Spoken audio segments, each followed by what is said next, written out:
He broke into a warehouse to save a woman. Later, he learned she was a billionaire CEO.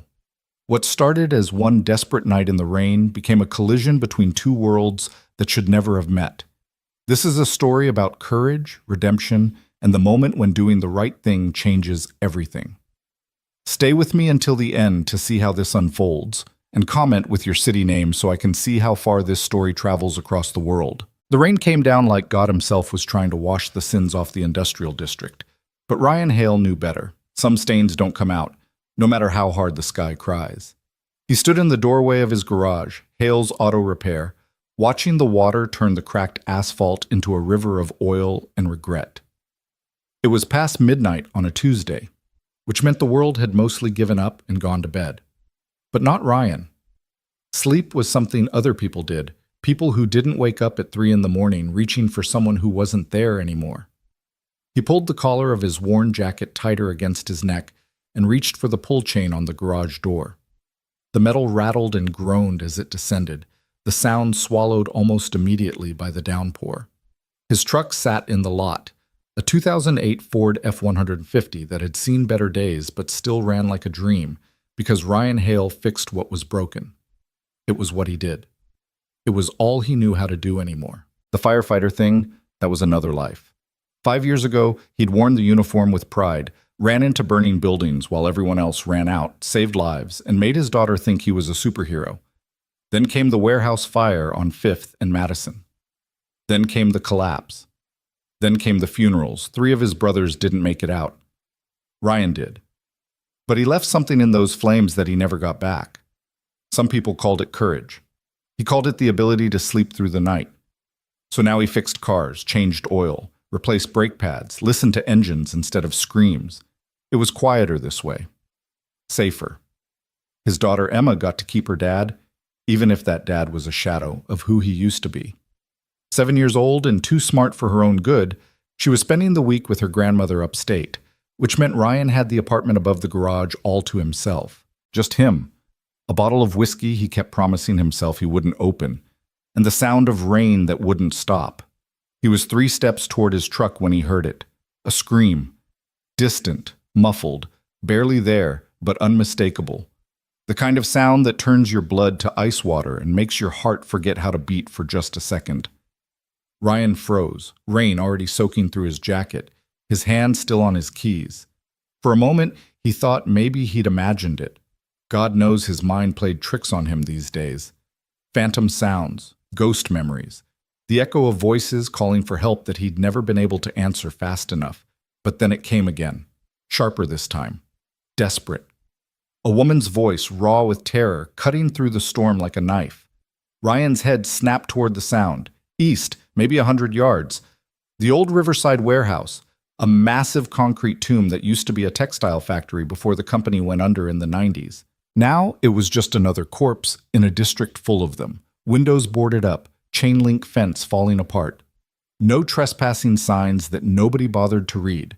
He'd driven past it 1,000 times and never given it a second thought. Until now. His firefighter instincts kicked in before his brain could catch up. He didn't think, didn't weigh the options, didn't consider that maybe this was none of his business, that maybe he should call the cops and let them handle it, that maybe getting involved would shatter the fragile peace he'd built for himself in this quiet corner of the world. He just moved. Ryan sprinted back into the garage, his boots splashing through puddles, and grabbed the first things his hands found. A heavy-duty flashlight with a steel body that doubled as a club, and a crowbar that had pried open more than a few stubborn engine compartments. The tools felt right in his hands. Familiar. Like muscle memory from another life was waking up whether he wanted it to or not. He ran. The rain hammered him as he cut through the empty lot between his garage and the warehouse. His lungs burned. His leg, the one that still ached from where the beam had pinned him during the collapse, screamed in protest. He ignored it. The chain-link fence was a joke, sagging and torn, and he slipped through a gap without slowing down. The warehouse loomed ahead, a dark mountain of rust and decay, its walls streaked with water and graffiti that nobody would ever read. The main entrance was a massive rolling door sealed with a chain and padlock that looked newer than it should have been. That detail registered somewhere in the back of Ryan's mind. A lock that knew didn't belong on a building this dead, but he didn't stop to analyze it. He moved along the wall, flashlight cutting through the rain, until he found a side door. It was steel, windowless, and slightly ajar. Not locked, not fully closed. Someone had been here recently. Ryan pressed his back against the wall and listened. Inside he could hear voices, low, male, arguing. Then that scream again, cut short like someone had covered her mouth. His jaw tightened. His hand gripped the crowbar so hard his knuckles went white. He thought about Emma, about what he'd tell her if she asked him why he didn't help when someone needed him, about the 3 men he'd watched die because he hadn't been fast enough, strong enough, good enough, about the promises he'd made to himself in the hospital that he'd never be helpless again, that he'd never hear someone screaming and do nothing. Ryan Hale kicked the door open. The hinges shrieked. The door slammed against the interior wall with a sound like a gunshot, and Ryan stepped into the darkness with his flashlight raised and his heart pounding like a war drum. The warehouse was a cathedral of shadows. The beam of his flashlight carved through the blackness, revealing a vast space of concrete pillars and rusted machinery, everything coated in decades of dust and neglect. The ceiling stretched up into darkness, crisscrossed with metal beams and broken catwalks. Water dripped from 1,000 places, creating a symphony of hollow echoes that made it impossible to pinpoint where sounds were coming from. But Ryan didn't need to pinpoint anything, because there, in the center of the warehouse floor, under a single flickering work light hanging from a chain, was a sight that made his blood run cold. A woman, tied to a chair. She was maybe 35, slender, with dark hair plastered to her face by sweat and rain. Her clothes, what looked like an expensive blouse and slacks, were torn and dirty. There was blood on her lip, a bruise forming on her cheekbone, and her eyes, Jesus, her eyes, were wide with a terror so pure it was almost primal. When the light from Ryan's flashlight hit her face, those eyes locked onto his with an intensity that nearly knocked him backward. For a frozen second, they just stared at each other. Her, bound and bleeding. Him, standing in the doorway like some rain-soaked ghost with a crowbar in his hand. Then the moment shattered. Well, a voice said from the shadows. Looks like we got ourselves a hero. 3 men stepped into the light. Big guys, all of them. The kind who spent more time in the gym than was healthy and had the facial scars to prove they'd made poor life choices. The one who'd spoken was bald, with a neck like a fire hydrant and a gun in his hand. Not pointed at Ryan, not yet. Just there, casual, resting against his thigh like it was an extension of his arm. The other 2 fanned out slightly, blocking any easy path to the woman. One had a crowbar of his own, the other just cracked his knuckles, which somehow seemed worse. Ryan's mind raced, cataloging details. 3 opponents. One a firearm, probably more. The woman was maybe 20 feet away. Exit behind him, but he'd have to leave her. No way to call for help. His phone was back in the truck, and even if it wasn't, there was no time. He was outgunned, outnumbered, and out of his depth. So naturally, he opened his mouth. "Fellas," Ryan said, his voice steady despite the adrenaline screaming through his veins. "I don't know what kind of party this is, but I'm pretty sure the lady wants to leave." The bald one laughed. It was an ugly sound, devoid of any real humor. "That's so. And who the hell are you supposed to be, Captain America?" "Just a guy who heard someone screaming." Ryan's eyes flicked to the woman, then back to the men. "Thought maybe she could use some help." "Touching, really." The bald one took a step forward. "But here's the thing, hero. This ain't your business. So why don't you turn your ass around, walk back out that door, forget you saw anything, and maybe you get to see the sun come up." "Can't do that." "Why not?" "Because I'm already here," Ryan said, "and I don't leave without her." The tension in the warehouse ratcheted up about 10 notches. The man with the gun stopped looking amused. His finger slid closer to the trigger. The other 2 moved in slightly, forming a loose semicircle. Ryan could feel the weight of the moment, the knife's edge he was balanced on. One wrong word, one wrong move, and this ended badly for everyone. But he'd made his choice the second he kicked that door open. "You got about 5 seconds to reconsider," the bald one said softly. "And then we're going to paint the walls with you." Ryan looked past them, directly at the woman. Her eyes were still on his, and in them he saw something that surprised him. Not just fear, but determination. A kind of fierce will that said she hadn't given up, that she was still fighting, even tied to that chair. It reminded him of Emma, the way his daughter looked at him when she was scared but trying to be brave. That did it. Her first, Ryan said. You let her go, and we can talk about whatever the hell you want. The bald one smiled. It was the smile of a man who'd already decided how this was going to end. Wrong answer, hero. He raised the gun, and Ryan moved. 5 years since he'd been a firefighter. 5 years since he'd trained for this kind of moment. But the body doesn't forget. Muscle memory is a hell of a thing. Ryan lunged to the side just as the gun went off, the shot so loud in the enclosed space it felt like the air itself had exploded. The bullet punched into the concrete wall behind where he'd been standing, sending up a spray of dust. He didn't stop moving. Couldn't stop. Forward, low, the crowbar swinging up and around in an arc that connected with the gun hand. The bald guy howled and the weapon went flying, clattering across the concrete floor into the shadows. Ryan didn't pause to celebrate. He pivoted, bringing the crowbar around just in time to block the swing from the second man. Metal hit metal with a sound like a church bell, and the impact vibrated up Ryan's arms hard enough to numb his fingers. The third guy, Knucklecracker, came at him from the side, throwing a punch that would have taken Ryan's head off if it had connected. It didn't. Ryan ducked, felt the fist whistle past his ear, and drove his shoulder into the man's midsection. They went down together, rolling across the filthy floor, grappling like animals. Everything became noise and motion and violence. A fist caught Ryan in the ribs, driving the air from his lungs. He returned the favor with an elbow to someone's face, felt cartilage crunch, heard a scream that might have been his or might have been theirs. Someone grabbed his jacket from behind, yanking him backward, and Ryan spun, lashing out with the crowbar. It connected with something solid. Another scream. He lost track of time.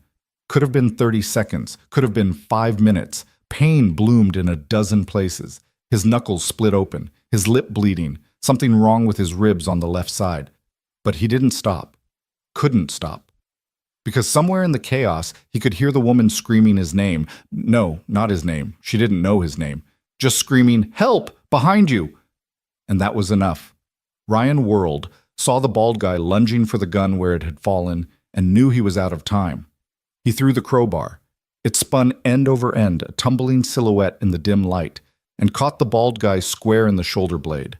The man went down hard, the gun skittering away again, and Ryan didn't wait to see where it ended up. He ran for the woman. The chair she was tied to was industrial steel, the kind that weighed a ton, and her hands were bound behind her back with zip ties. No time to untie her, no time for anything delicate. Ryan grabbed the chair by its back and lifted, straining, his injured leg nearly giving out. The woman gasped as the chair tipped backward, and together they crashed to the floor. The impact jarred them both, but the chair legs, old, rusted, snapped on one side. "Hold still!" Ryan gasped, grabbing one of the broken chair legs and using its jagged edge to saw at the zip ties. The plastic was thick, industrial grade, and it took precious seconds that they didn't have. Behind them, he could hear the men getting back up, could hear the bald one's voice roaring orders. "Can you run?" Ryan asked, not looking up from his work. Yes, I think so." "Good, because we're about to." The zip ties finally gave way. The woman yanked her hands free and Ryan pulled her to her feet. She stumbled, her legs nearly giving out after God knows how long tied to that chair, but she caught herself against him. For a split second, they were face to face, close enough that he could see the flecks of gold in her dark eyes, could see the determination burning there alongside the fear. "Can you walk?" he asked. She looked at him, really looked at him, and he saw something shift in her expression, a decision being made. "I can run." "Then run." They ran. Behind them, the warehouse erupted into chaos. Shouts, the sound of footsteps pounding concrete. Ryan kept one hand on the woman's arm, half supporting her, half dragging her, as they sprinted for the side door. His lungs were on fire. His leg was screaming, but they were moving, and that was all that mattered. They burst out into the rain, and it hit them like a wall of ice water. The woman gasped, nearly fell, but Ryan kept her upright. "My truck," he said, pointing toward the garage. "Can you make it?" She nodded, water already streaming down her face, and they took off again. The parking lot was a minefield of puddles and potholes. Ryan's boots splashed through water that came up to his ankles. Beside him, the woman's dress shoes, completely impractical for running, kept slipping on the wet asphalt, but she didn't slow down. Behind them, the warehouse door slammed open, and voices shouted into the night. 50 yards to the truck. 40. A gunshot cracked the air, and Ryan heard the bullet whine past his ear. Too close. Way too close. He yanked the woman to the left, zigzagging, making them a harder target. Another shot. This one sparked off the asphalt 3 feet to their right. "Don't stop," Ryan shouted, though he wasn't sure if he was talking to her or himself.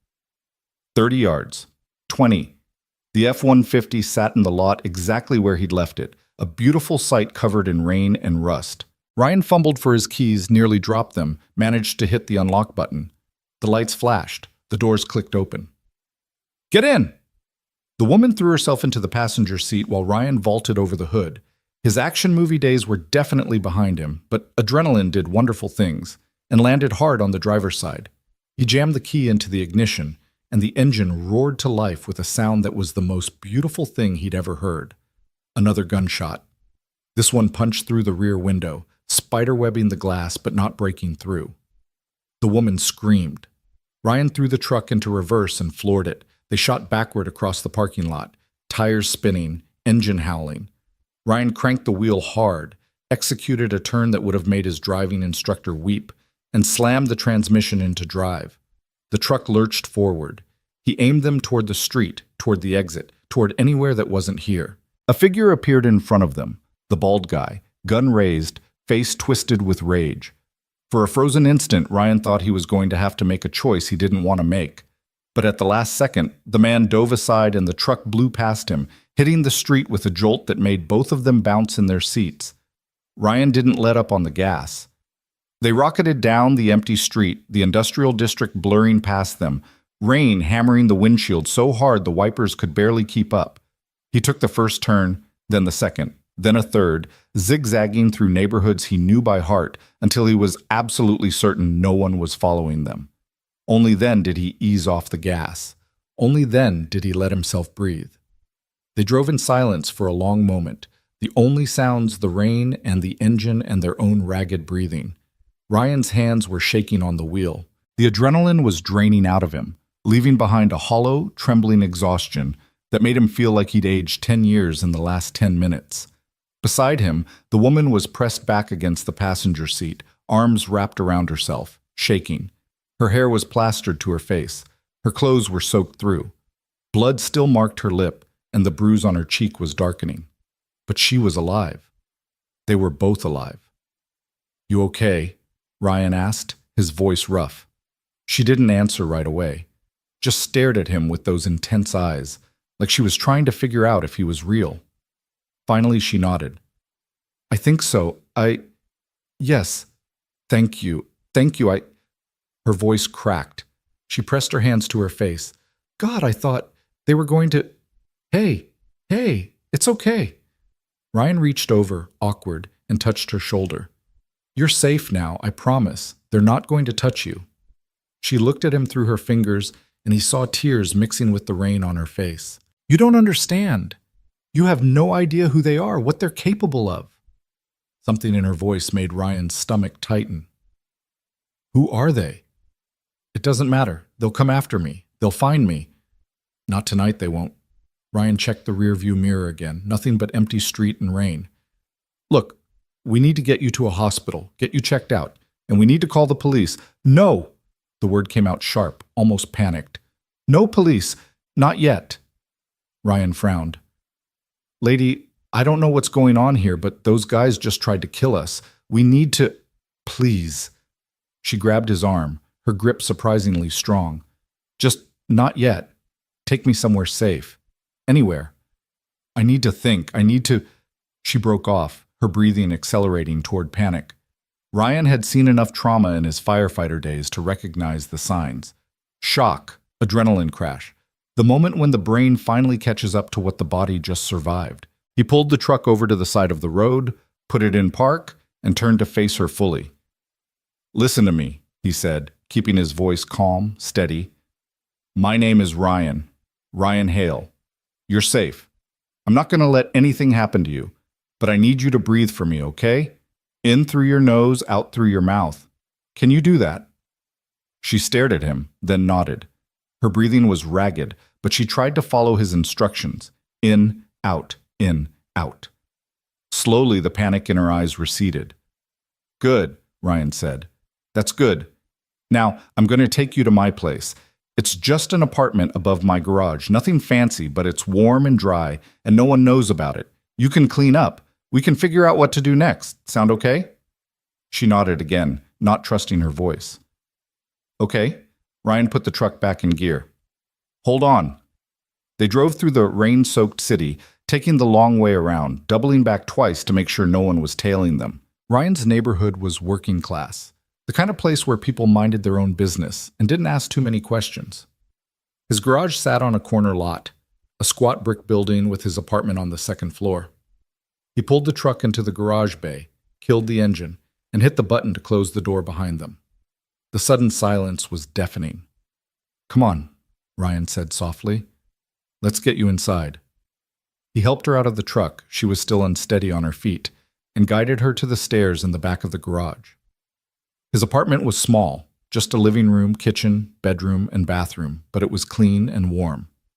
He flicked on the lights, and the woman stood in the middle of his living room, dripping water on the hardwood floor, looking lost. "Bathroom's through there," Ryan said, pointing. "There's towels in the cabinet, and I think I've got some clothes that might fit you. They'll be too big, but they're dry. Take your time. I'll make some coffee." She looked at him for a long moment, her expression unreadable. Then quietly, "Why did you do that?" "Do what?" "Come after me. Risk your life. You don't even know me." Ryan thought about that, thought about the scream he'd heard through the rain, thought about Emma and the 3 men who died in the fire, and the promise he'd made to himself to never be helpless again. "Someone needed help," he said simply.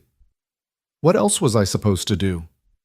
The woman's eyes filled with tears again, but this time there was something else in them, something that looked almost like wonder. She opened her mouth, closed it, then just nodded and disappeared into the bathroom. Ryan stood alone in his living room, dripping rain onto his own floor, and realized his hands were still shaking. He looked down at them, bruised knuckles, split skin, blood that wasn't all his, and felt the weight of what had just happened start to settle on his shoulders. He just assaulted 3 men, possibly killed one of them with that crowbar throw, and kidnapped a woman who was clearly involved in something way above his pay grade. The smart thing would have been to call the cops the second he heard that scream. The safe thing would have been to mind his own business. But Ryan Hale had stopped doing the smart, safe thing 5 years ago when he'd run into a burning building knowing it might collapse on him. Some habits, it seemed, died hard. He walked into the kitchen, his leg aching with every step, and started making coffee. Behind him, he heard the shower turn on. And outside, the rain continued to fall, washing away the blood and the tire tracks and any evidence that tonight had ever happened. But Ryan knew better. This wasn't over. Whatever he'd just walked into, whatever nightmare that woman was running from, it was just beginning. And as he stood there in his small kitchen, listening to the water run and the rainfall, Ryan Hale made himself a promise. Whatever came next, whatever storm was about to hit, he wouldn't run from it. He'd stopped running 5 years ago. He wasn't about to start again now. The coffee maker gurgled and hissed, filling the small kitchen with a familiar warmth that felt almost obscene given what had just happened. Ryan stood at the counter, his wet clothes clinging to his skin, watching the dark liquid drip into the pot like it was the most important thing in the world. Maybe it was. Maybe focusing on something as mundane as coffee was the only thing keeping him from falling apart. His hands had finally stopped shaking, but the adrenaline hangover was setting in hard. Every muscle in his body felt like it had been put through a meat grinder. His ribs screamed with each breath, probably bruised, maybe cracked.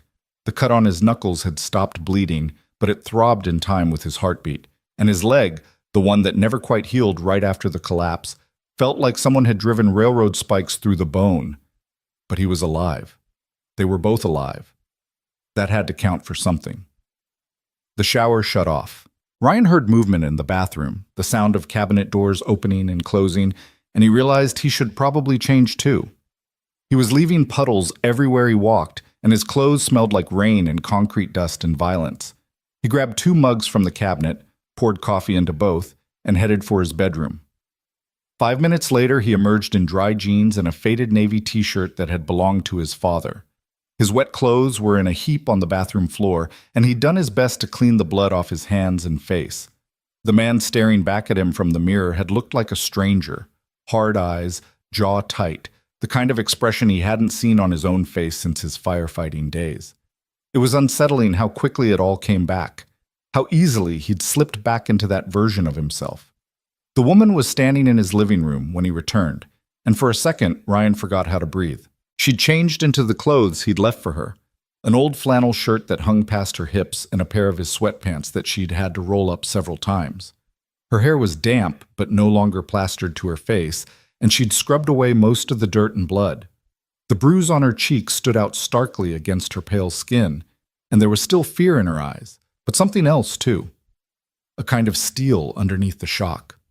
She looked fragile and fierce at the same time, and it reminded Ryan of a bird he'd once rescued after it flew into his garage window, delicate but ready to fight if it had to. "Coffee?" he offered, holding out one of the mugs. She took it with both hands, like she needed the warmth more than the caffeine. "Thank you." They stood there in awkward silence for a moment, 2 strangers bound together by violence and circumstance, neither quite sure what to say. Finally, Ryan gestured to the couch. "You should sit. You've been through hell." She moved to the couch slowly, like her body was still catching up to the fact that it was safe to relax. Ryan took the armchair across from her, wincing as his ribs protested the movement. Her eyes caught it. "You're hurt," she said. "I've had worse." "That's not an answer." Ryan shrugged. "I'll live." "What about you? Did they—" He hesitated, not sure how to ask the question. "Did they hurt you before I got there?" She took a sip of coffee, her hands trembling slightly. "They hit me, when I wouldn't tell them what they wanted to know. But nothing worse than that." Her voice was steady, but barely. "If you hadn't come when you did—" "But I did," Ryan said firmly. "And you're here now. That's what matters." She looked at him over the rim of her mug, and he could see her trying to figure him out. "You don't even know my name." "No," Ryan admitted. "I don't. You want to tell me?" Another pause. She was weighing something, making calculations he couldn't begin to guess at. Finally, she set down her coffee and met his eyes directly. "Victoria. My name is Victoria Langford." The name meant nothing to Ryan. Should it have? The way she said it, with that slight hesitation, like she was testing to see if he'd recognize it, maybe it was supposed to mean something. But Ryan had spent the last 5 years with his head buried in engine blocks, and his world shrunk down to a 2-mile radius around his garage. He didn't keep up with current events, didn't follow business news, didn't care about anyone rich or famous enough to make headlines. "Nice to meet you, Victoria," he said. "Wish it was under better circumstances." Something flickered across her face. Surprise, maybe, or relief. "You really don't know who I am?" "Should I?" "Most people would." Ryan shrugged again. "I'm not most people." A ghost of a smile touched her lips, there and gone so fast he almost missed it. "No, I'm beginning to see that." She picked up her coffee again, wrapping her hands around the mug like it was an anchor. "I owe you an explanation."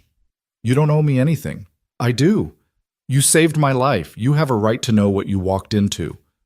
Ryan wanted to argue, to tell her that it didn't matter, that she could just rest and they'd figure everything out in the morning. But the look in her eyes stopped him. She needed to tell this story, needed to say it out loud, maybe to make sense of it herself. "Okay," he said quietly. "I'm listening." Victoria took a deep breath, and when she spoke, her voice was stronger, more controlled, like she was putting on armor made of words. "I'm the CEO of Langford Industries. We're a manufacturing conglomerate. Aerospace parts, medical equipment, industrial machinery. My father built the company from nothing, and when he died 3 years ago, I took over. We employ about 40,000 people across 15 countries and generate roughly $12 billion in annual revenue.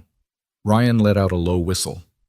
So when you said I had no idea who those guys were, they used to work for me, Victoria said, and there was something cold in her voice now, something that made Ryan sit up a little straighter. The bald one, Marcus Webb, he was head of security for our Chicago facility. Smart, capable, ex-military. I trusted him. When we started noticing irregularities in our inventory, stolen equipment worth millions, I asked him to investigate. Let me guess, Ryan said. He was the one stealing it. Not just him. He had a whole network, middle managers, warehouse workers, even some people in accounting. They'd been bleeding the company dry for years, selling proprietary parts to competitors, falsifying records, covering their tracks. By the time I figured it out, they'd stolen close to $50 million in equipment and intellectual property. Ryan's mind reeled. $50 million. He couldn't even conceptualize that much money. The most he'd ever had in his bank account at one time was $12,000, and that was back when he had a steady paycheck from the fire department. I fired them all, Victoria continued. Not just fired. I prosecuted, got the FBI involved. Webb was looking at 15 years in federal prison. The trial started 2 weeks ago. She paused, her jaw tightening. Tonight, I was working late at our satellite office on the east side. I left around 11. My driver was waiting in the parking garage, but he never made it to the car. They grabbed me before I even saw them coming. Chloroformed me, I think. When I woke up, I was in that warehouse. What did they want? Leverage? Revenge? I'm not entirely sure. Webb kept saying I should have just looked the other way, that I'd brought this on myself by being, how did he put it, an uppity bitch who doesn't know her place. The anger in her voice was sharp enough to cut glass. He was going to make an example of me. Show the world what happens when you cross him. The others, they were just muscle, following orders. Ryan felt a cold fury settle in his gut. Did you tell anyone where you were? Does anyone know you're missing? Victoria shook her head. My assistant knew I was working late, but she left at 6. My driver, God, I don't even know if he's alive. They could have killed him, and my phone is still in my car in that parking garage, assuming they didn't destroy it. She looked at him, and the vulnerability in her eyes nearly broke him. No one knows where I am, Ryan. No one is coming to look for me. Not until morning at the earliest. The weight of that settled over them both. Outside, the rain had finally started to ease up, but the night felt darker somehow, more dangerous. Those men, Ryan said slowly, they'll realize you got away. They'll be looking for you. I know. And when they find out I was the one who helped you, I know, Victoria said again, quieter this time. I'm sorry. I'm so sorry. You should have just walked away. You should have... Stop. Ryan leaned forward, his voice firm. I'm not sorry I helped you. I'd do it again in a heartbeat. But we need to be smart about this. We need a plan. Victoria met his eyes, and in that moment, Ryan saw what she must be like in a boardroom, making decisions that affected thousands of lives. The fear was still there, but underneath it was something harder, sharper. The mind of someone who'd built an empire and wasn't about to let anyone take it from her. We call the police, she said. But not the local precinct. Those men have connections, resources. Webb was former military intelligence. He knows how to disappear, how to manipulate systems. We need to go straight to the FBI. I have contacts there from the investigation. Ryan nodded. Okay, we can do that. But not tonight. Why not? Because you're in shock. Because neither of us is thinking clearly, and because we need to be strategic about this. He ran a hand through his damp hair, thinking it through. Right now they're panicking. They just lost their hostage. They left evidence all over that warehouse, and they know the clock is ticking. Panicked people make mistakes.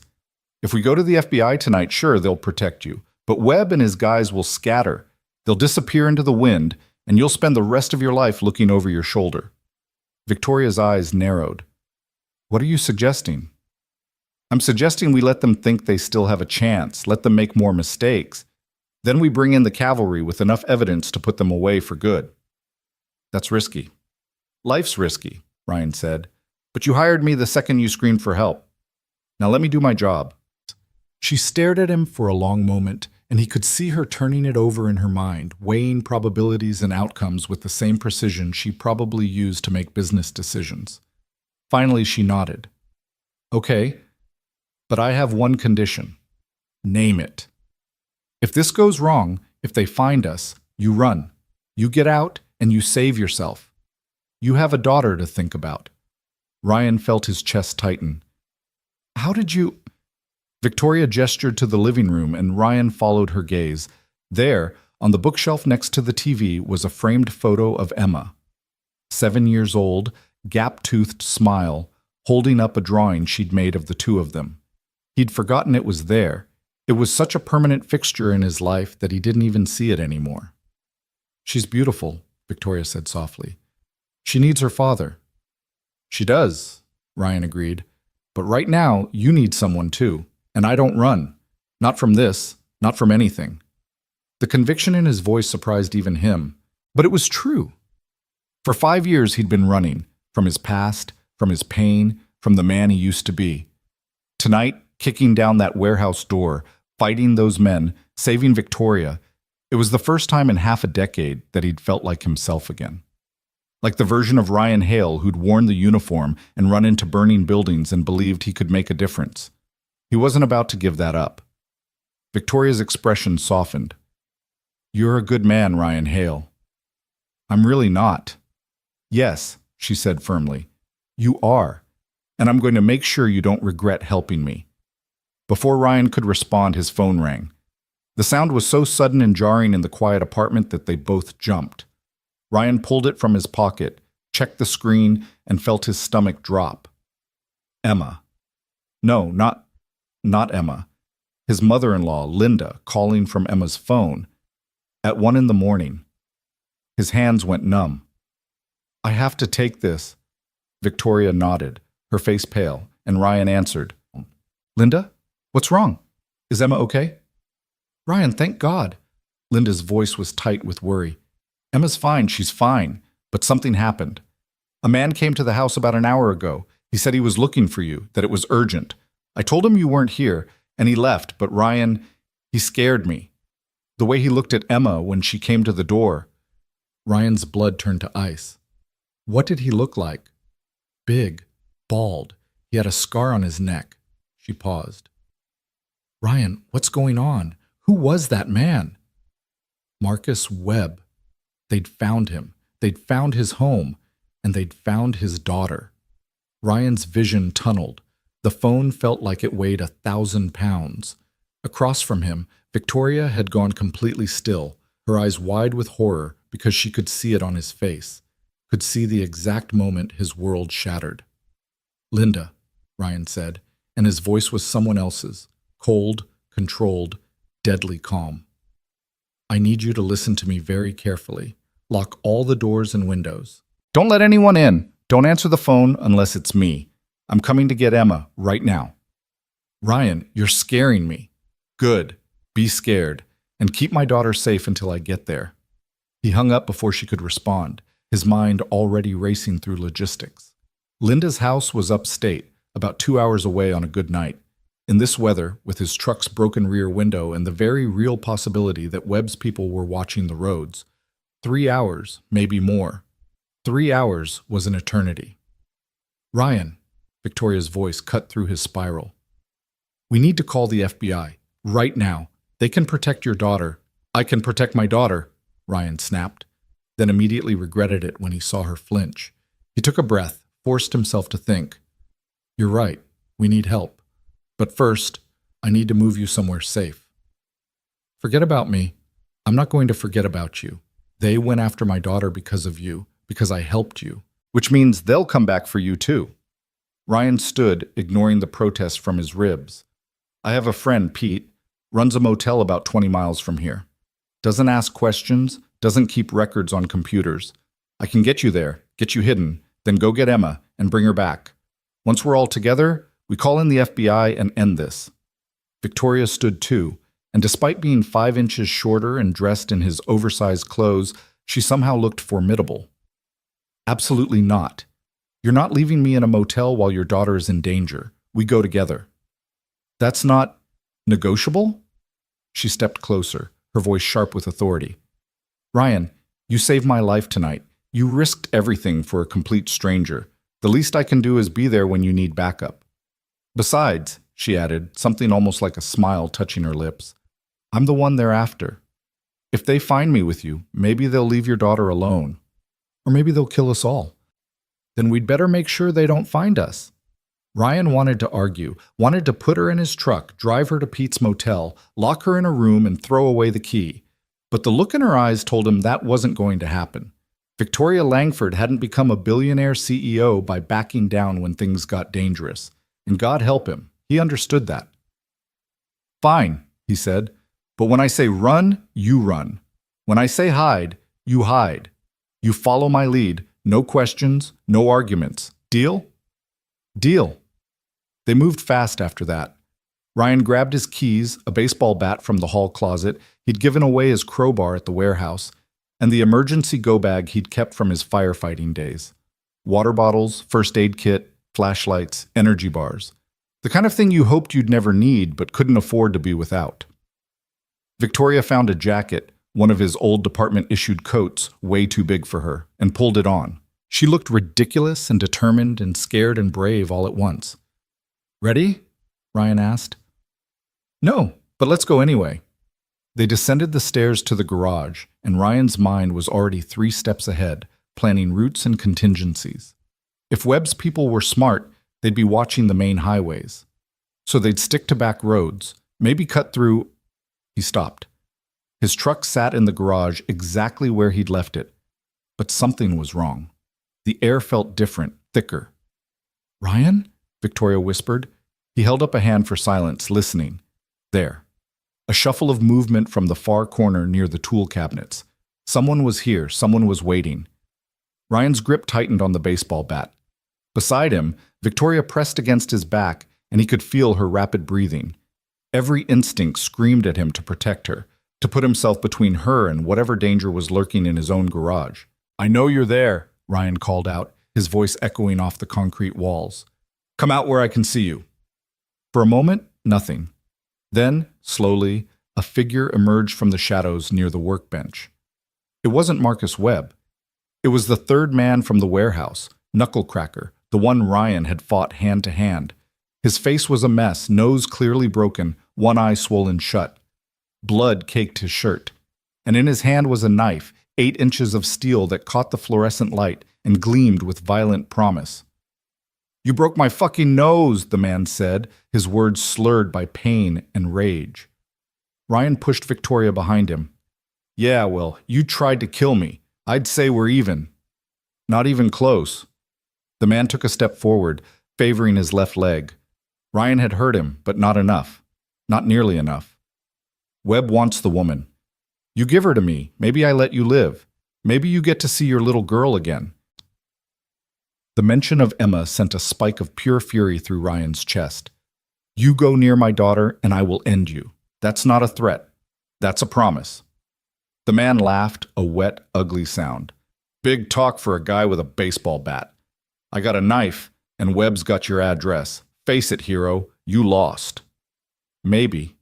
Ryan shifted his weight, balancing on the balls of his feet, the bat held loose in his hands. Or maybe you're the one making mistakes. What mistakes? Coming here alone. The man's eyes narrowed. I'm not. Ryan moved. He didn't wait for the man to finish his sentence, didn't give him time to call for backup or realize his error.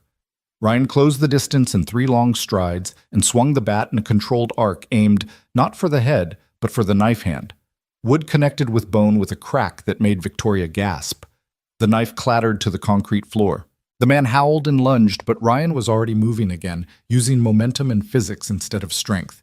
He sidestepped, brought the bat around low, and swept the man's legs. He went down hard, his injured nose hitting the concrete with a sound that would haunt Ryan's nightmares. Victoria, Ryan said, not taking his eyes off the prone figure. Rope. On the shelf behind you. She found it, thank God for his obsessive need to keep his workspace organized, and together they bound the man's wrists and ankles. He was barely conscious, groaning through his broken face, but Ryan didn't feel an ounce of sympathy. This man had threatened his daughter, had come to his home with a knife. Some lines, once crossed, couldn't be uncrossed. "What do we do with him?" Victoria asked, her voice shaking slightly. Ryan pulled out his phone and made a decision he probably should have made hours ago. He dialed 911. 911, what's your emergency? This is Ryan Hale, 347 Industrial Way. I have an intruder in my garage, armed with a knife. He's been subdued but needs medical attention. I'm holding him for the police. The dispatcher's voice was calm, professional. Officers are on the way, Mr. Hale. Are you injured? No, but I need you to do something for me. Ryan glanced at Victoria, then at the man on his garage floor. I need you to contact the FBI. Tell them it's related to the Marcus Webb case and the abduction of Victoria Langford. Tell them she's alive and needs immediate protection. A pause. Sir, can you repeat that? Victoria Langford, CEO of Langford Industries. She was kidnapped tonight by Marcus Webb and Associates. I got her out, but they're coming after both of us. One of them is on my garage floor. The others are still out there, and they've threatened my 7-year-old daughter. He could hear typing on the other end, fast, urgent typing. Mr. Hale, stay on the line. Officers are 3 minutes out, and I'm patching you through to the FBI field office right now. Thank you.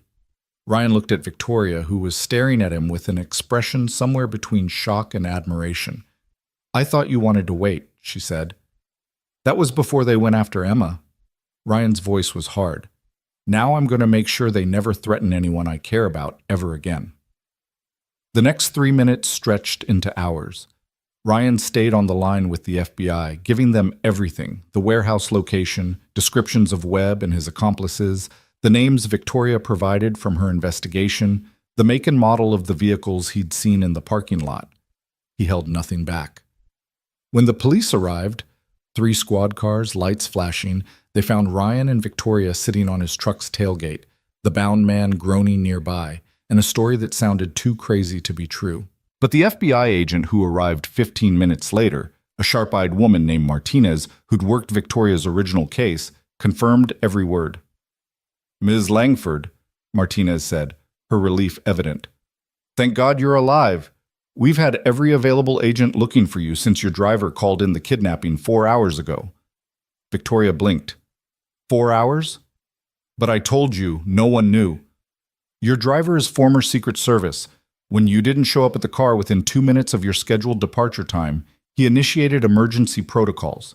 He's in the hospital with a concussion, but he's alive, and he gave us enough information to start tracking Webb's known associates. Martinez turned to Ryan. Mr. Hale, what you did tonight was incredibly brave and incredibly stupid. You're lucky to be alive. Yeah, well, Ryan said tiredly, stupidity seems to be my specialty lately. Martinez allowed herself a small smile. We're going to need statements from both of you, and Mr. Hale, we're sending a team to your mother-in-law's house right now to secure your daughter. Ryan felt something in his chest unclench. Thank you. Don't thank me yet. Webb is still in the wind, and he's angry. He's going to come after you both. We can offer protective custody. No, Ryan and Victoria said simultaneously. They looked at each other, surprised. I have a business to run, Victoria said. 40,000 employees counting on me. I can't just disappear. And I have a daughter to protect, Ryan added. I'm not hiding from these guys. I'm going to make sure they can't hurt anyone else. Martinez sighed. I figured you'd say that. All right, we'll do this your way, but you're both getting protective details. Round-the-clock surveillance. And if Webb so much as sneezes in your direction, you call me immediately. She handed them each a card with her direct number. I mean it. These guys are dangerous. Trust me, Ryan said, touching his bruised ribs. I noticed. The next hour was a blur of statements and photographs and evidence collection. The man from Ryan's garage, who turned out to be named Dennis Cole, ex-Marine with a dishonorable discharge and a rap sheet longer than Ryan's arm, was taken away in an ambulance under police guard. The warehouse was secured as a crime scene, and Webb's face was plastered on every law enforcement database in the country. By the time the sun started to rise, painting the sky in shades of pink and gold that felt obscene after the violence of the night, Ryan and Victoria found themselves sitting in the back of an FBI vehicle, heading upstate to get Emma. Victoria had fallen asleep against the window, exhausted beyond the ability to stay awake any longer. Ryan watched her, this woman he'd known for less than 6 hours, who'd somehow become tangled up in his life in ways he couldn't begin to unpack. She was beautiful, he realized. Not in the polished, untouchable way of magazine covers, but in a real human way. Vulnerable and strong and complicated. And she'd thanked him for seeing her as human. What kind of life had she lived where that was remarkable? His phone buzzed. A text from Linda. Emma's okay. FBI is here. She thinks it's exciting. God help us all. Ryan smiled despite everything. Of course Emma thought it was exciting. That was his daughter, fearless to a fault, finding adventure in disaster. She got that from him. He just hoped she'd forgive him for bringing danger to her doorstep. Ryan? Victoria's voice was soft, sleep rough. She'd woken up without him noticing. What are you thinking about? My daughter. How I'm going to explain all this to a 7-year-old? Victoria was quiet for a moment. Then, tell her the truth. That her father is a hero who helps people when they need it most. She'll understand. I'm not a hero. You are to me. Ryan looked at her, really looked at her, and saw something in her eyes that made his breath catch. Gratitude? Yes. But something else too. Something that felt dangerous in an entirely different way. Victoria, I know, she said quietly. Wrong time, wrong place, wrong everything. But I wanted you to know. What you did tonight, saving me, protecting me, believing me when you had no reason to, that matters. You matter. She reached across the seat and took his hand, and Ryan didn't pull away. They sat like that as the sun rose higher and the city gave way to suburbs, gave way to the rolling hills where Linda's house waited. Two people who'd survived the impossible, bound together by violence and choice, and something neither of them was ready to name yet. But it was there. And as the FBI vehicle pulled into Linda's driveway and Ryan saw Emma burst out the front door, her face lighting up at the sight of him, he realized something that should have terrified him, but didn't. His life had just changed forever. And for the first time in 5 years, he was okay with that. Emma hit him like a cannonball, all 7 years and 50 pounds of her launching off the porch steps and into his arms before he'd even fully stepped out of the vehicle. Ryan caught her on instinct, his ribs screaming in protest, but he didn't care. He buried his face in her hair, smelling like the strawberry shampoo Linda always bought, and held on like she might disappear if he let go. Daddy! Emma's voice was muffled against his shoulder. Grandma said bad men came to the house, and the FBI came, and there's agents everywhere, and it's like a movie, but she wouldn't let me talk to them, and I wanted to help, but... Emma, baby, breathe. Ryan pulled back just enough to look at her face. No fear there, just excitement and indignation at being left out of the action. His daughter, the fearless one. Are you okay? Did anyone scare you? The bald man was kind of scary, Emma admitted. He smiled all wrong, like when the villain pretends to be nice in cartoons. But Grandma made me go inside and she called you, and then the police came and... She stopped, her eyes going wide as she noticed Victoria emerging from the vehicle behind Ryan. Who's that? Ryan set Emma down carefully, keeping one hand on her shoulder. Victoria stood a few feet away, looking uncertain in a way he hadn't seen before. The powerful CEO, who'd faced down kidnappers with steel in her spine, suddenly seemed nervous about meeting a 7-year-old. Emma, this is Victoria, Ryan said. She's a friend. She's the reason all this happened, but she's also the reason I came home safe. Emma studied Victoria with the kind of intense, unblinking scrutiny that only children could manage. Victoria bore it well, though Ryan saw her shift her weight slightly. Finally, Emma nodded, apparently satisfied with whatever she'd seen. Did you help my dad beat up the bad guys? Emma asked. Victoria blinked, clearly not expecting that question. Well, your dad did most of the beating up. I mostly just ran very fast. Running smart, Emma said seriously. Dad always says the best way to win a fight is not to be in one. Your dad is very wise. He's also very stubborn. This from Linda, who appeared in the doorway looking about 10 years older than she had the last time Ryan had seen her. His ex-wife's mother had never particularly liked him, thought Sarah could have done better, probably wasn't wrong, but she loved Emma fiercely, and that had always been enough to maintain a civil relationship. Right now, though, her eyes were hard as they fixed on Ryan. Inside. All of you. Now. The FBI agents who'd accompanied them did a quick perimeter check while Ryan, Victoria, and Emma followed Linda into the house. It was the kind of home that appeared in furniture catalogs. Everything coordinated, nothing out of place, the faint smell of lavender potpourri in the air. Ryan had always felt vaguely uncomfortable here, like he might break something just by existing too loudly. Linda directed Emma to her room. "Pack some things, sweetheart. Enough for a week," and waited until the girl was out of earshot before turning on Ryan with the full force of her maternal fury. "What in God's name have you gotten my granddaughter involved in?" "Linda, I'm sorry. Sorry."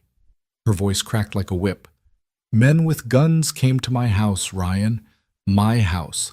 Where your daughter was sleeping, where I was supposed to keep her safe, and now there are FBI agents in my driveway telling me she can't come back here for the foreseeable future because there's a credible threat against her life."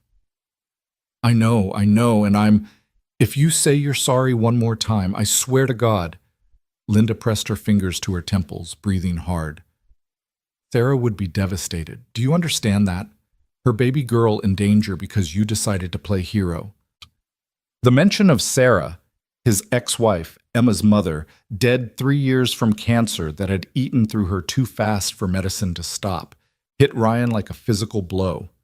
He'd spent those final months watching the strongest person he knew fade away, helpless to do anything but hold her hand and lie about everything being okay. He'd made her a promise, right at the end, that he'd keep Emma safe no matter what. And now he'd broken it. "You're right," Ryan said quietly, and the words tasted like ash. "Sarah would be furious with me. Emma deserves better than this. But I can't change what happened, Linda. All I can do is make sure she's protected going forward." "And how exactly do you plan to do that? By keeping her with you while psychotic criminals hunt you down?" "By making sure they can't hunt anyone." Victoria's voice cut through the tension, calm and authoritative. Linda turned to look at her properly for the first time, taking in the borrowed clothes and the bruise on her cheek and the quiet steel in her posture. "Mrs. Brennan, my name is Victoria Langford. The men who threatened your granddaughter work for me, used to work for me. They're criminals who stole from my company and are now seeking revenge for being caught. I take full responsibility for putting Emma and Ryan in danger." Linda's eyes narrowed. "Langford Industries?" "Yes, ma'am. I've seen you in the news, that big trial." Understanding dawned on Linda's face, followed quickly by a new kind of anger. "You're telling me my granddaughter is collateral damage in your corporate warfare?"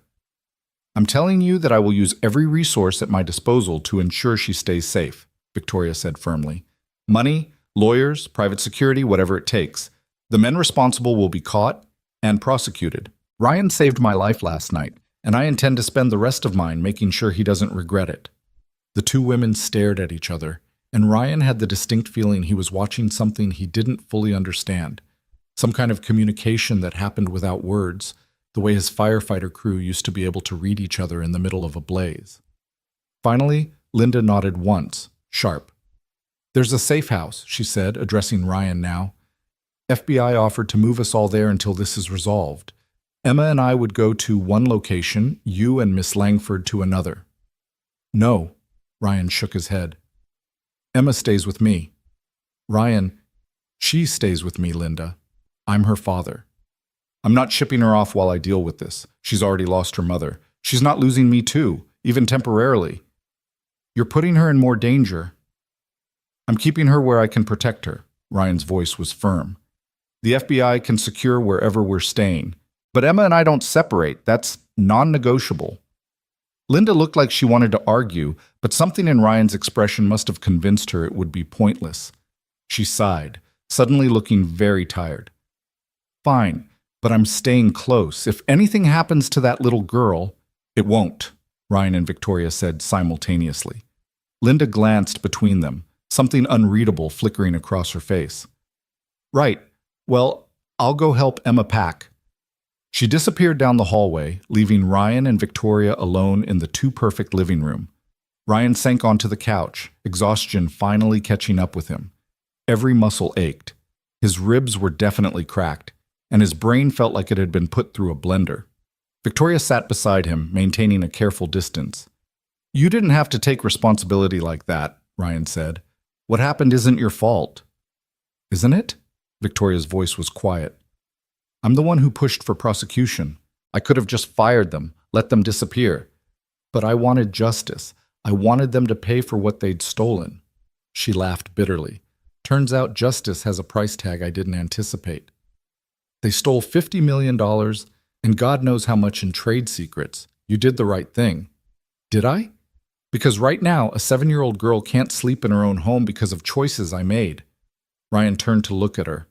The morning light coming through Linda's pristine windows caught the exhaustion in Victoria's face, the weight she was carrying. Webb and his people made their choices. They chose to steal, chose to kidnap you, chose to threaten my daughter. You're not responsible for their actions any more than I'm responsible for Sarah's cancer. He paused. Bad things happen. All we can do is decide how we respond to them. Victoria met his eyes. Is that what you told yourself? After the fire? Ryan shouldn't have been surprised she'd figured it out. She was too observant, too smart not to have pieced together his story from context clues. Something like that. Did it help? Not really, but saying it out loud made other people feel better, so I kept doing it. Ryan ran a hand through his hair. Truth is, I spent 5 years believing I should have died in that fire instead of the men who did. Spent 5 years wondering if I was a coward for surviving. And then last night, I kicked down a door and fought 3 men and got you out alive. And for the first time since the collapse, I felt like maybe I deserved to still be breathing. The words hung in the air between them, raw and honest and more than Ryan had intended to say. But Victoria didn't look away, didn't offer empty platitudes or try to fix him. She just nodded, like she understood exactly what he meant. My father built Langford Industries from nothing, she said quietly, worked himself into an early grave doing it. When he died and left it to me, everyone expected me to fail. The board, the shareholders, the media, they all thought I was too young, too soft, too female to run a manufacturing empire. So I worked twice as hard, made twice as many sacrifices, proved myself over and over until I could barely remember who I was before I became the CEO. She looked at her hands. Last night, tied to that chair, I kept thinking this was it. This was the price I'd paid for success. And I was angry, but I wasn't surprised, because some part of me has always believed I'd have to give up everything, my safety, my relationships, my humanity, to keep the company alive. That's not... And then you kicked down the door, Victoria continued, a slight smile touching her lips. This complete stranger who had absolutely no reason to risk his life for me, who looked at me like I was just a person who needed help, not a symbol or a challenge or a prize to be won. You didn't know who I was, didn't know what I was worth, and you came anyway. She turned to face him fully. That matters, Ryan. More than you know. Before Ryan could respond, Emma appeared in the doorway, dragging a pink backpack that looked like it weighed almost as much as she did. I'm ready, she announced. I packed my tablet and 3 books, and my stuffed turtle, and 7 days of clothes, and my toothbrush, and... Did you pack any actual food? Ryan asked, standing. Emma looked offended. Dad, there's food everywhere. You can't pack food. Fair point. Linda followed Emma out, carrying a smaller bag and wearing an expression that said she was deeply unhappy about all of this, but had accepted the inevitable. Agent Martinez appeared at the front door, looking professional and alert despite having been up all night. We've secured a location in the suburbs, Martinez said. 3 bedrooms, full security system, agents posted outside 24/7. It's not permanent, but it'll keep you safe while we track down Webb and the others. How long do you think that'll take? Victoria asked. Hard to say. Could be days, could be weeks.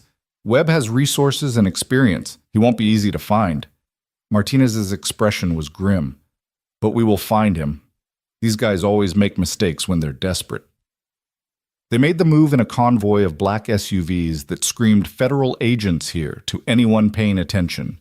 Emma thought it was the coolest thing ever, asking 100 questions that the agents deflected with practiced ease. Linda sat rigid and silent, her disapproval radiating off her in waves. And Victoria stared out the window, lost in thoughts Ryan couldn't begin to guess at. The safe house was in one of those suburban developments where every house looked vaguely identical. Beige siding, green lawns, 2-car garages, completely anonymous, which was exactly the point. Inside it was furnished like a hotel, Functional, but impersonal. Emma immediately claimed the bedroom with the best view, dragging her backpack upstairs while Linda followed to help her unpack. Ryan and Victoria stood in the living room, surrounded by FBI agents doing security sweeps and installing additional cameras. It felt surreal, like they'd stepped into someone else's life. 24 hours ago, Ryan had been closing up his garage, thinking about whether to open that bottle of whiskey. Now he was in witness protection with a billionaire and his 7-year-old daughter waiting for violent criminals to be caught. Mr. Hale, Martinez approached with a tablet. I need to brief you on the security protocols. Anytime you or your family leave the house, you notify us first. No exceptions. No solo trips to the store. No going for walks. Nothing. If you need something, we get it for you. Understood? Ryan nodded. What about Emma's school? She'll need to stay home for now. We can arrange for online classes if... No. Emma's voice came from the stairs, where she'd apparently been eavesdropping. She descended with the kind of dramatic flair only a 7-year-old could pull off. I'm not missing school. We're learning about the solar system, and I'm supposed to present my project on Jupiter next week, and I already made the poster. Em, it's not safe. You said the FBI would keep us safe. You said we'd be okay. Emma crossed her arms, looking so much like Sarah in that moment that Ryan's chest hurt. I'm not hiding. You taught me to be brave. Being brave doesn't mean being stupid, Ryan said, but his conviction was wavering. Emma had a point. What kind of lesson was he teaching her if he told her to cower in fear? Actually, Martinez said slowly, it might work. Webb and his associates are looking for you and Ms. Langford. They might not expect you to maintain normal routines. And the school has security. We could coordinate with local police, post agents nearby. You can't be serious, Linda said, having appeared behind Emma. You want to use my granddaughter as bait? Not as bait, but maintaining some normalcy might be beneficial for Emma's mental health and for the investigation. Martinez looked at Ryan. Ultimately, it's your call. Ryan looked at his daughter, who was staring at him with those huge brown eyes, silently begging him to trust her. He thought about the past 5 years, how he'd wrapped both of them in bubble wrap, terrified of losing anyone else. He thought about Sarah, who would have told him to let Emma live her life. And he thought about last night, about kicking down that door, about choosing action over fear. Okay, he said. But I drive her, I pick her up, and there's an agent with us at all times. Emma's face lit up like Christmas morning. Really? Really? But you follow every rule, Em. Every single one. You stay where the teachers can see you, you don't talk to strangers, and if anything feels wrong, you find an adult immediately. Deal? Deal! She launched herself at him again, and this time Ryan was ready for it. He caught her and held on, making a silent promise to Sarah's memory that he'd keep their daughter safe no matter what it took. The rest of the day passed in a strange limbo of forced normalcy. Emma did homework at the kitchen table while FBI agents rotated shifts outside. Linda made dinner, pot roast, because of course she did, while shooting suspicious glances at Victoria. And Victoria herself made phone calls to her company, trying to run a $12 billion empire from a suburban safe house while avoiding the media circus that had erupted around her kidnapping. Ryan heard fragments of her conversations as he helped Emma with her math homework. Victoria's voice was different on the phone, colder, more controlled, the armor she'd let slip around him snapping firmly back into place. She was the CEO again, making decisions that affected thousands of lives, and he was reminded that the woman who'd slept in his borrowed clothes was only one version of her.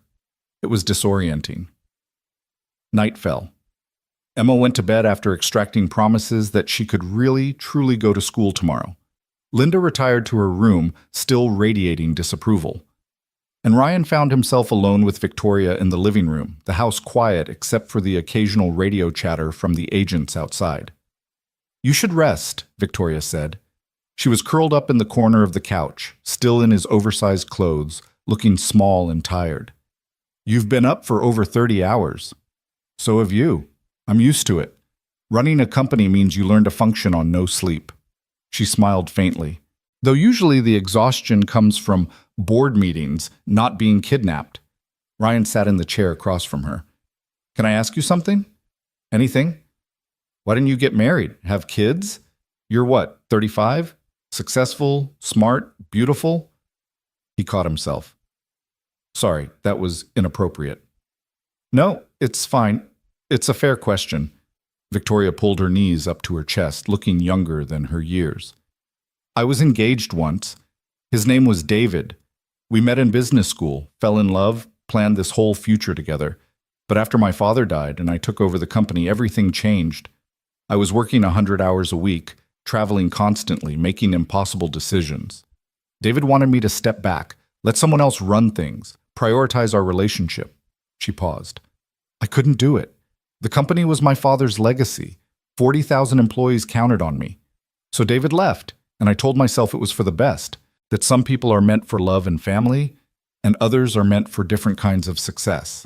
It is, Victoria agreed quietly, but it's the choice I made, and until last night, I thought I was okay with it. What changed?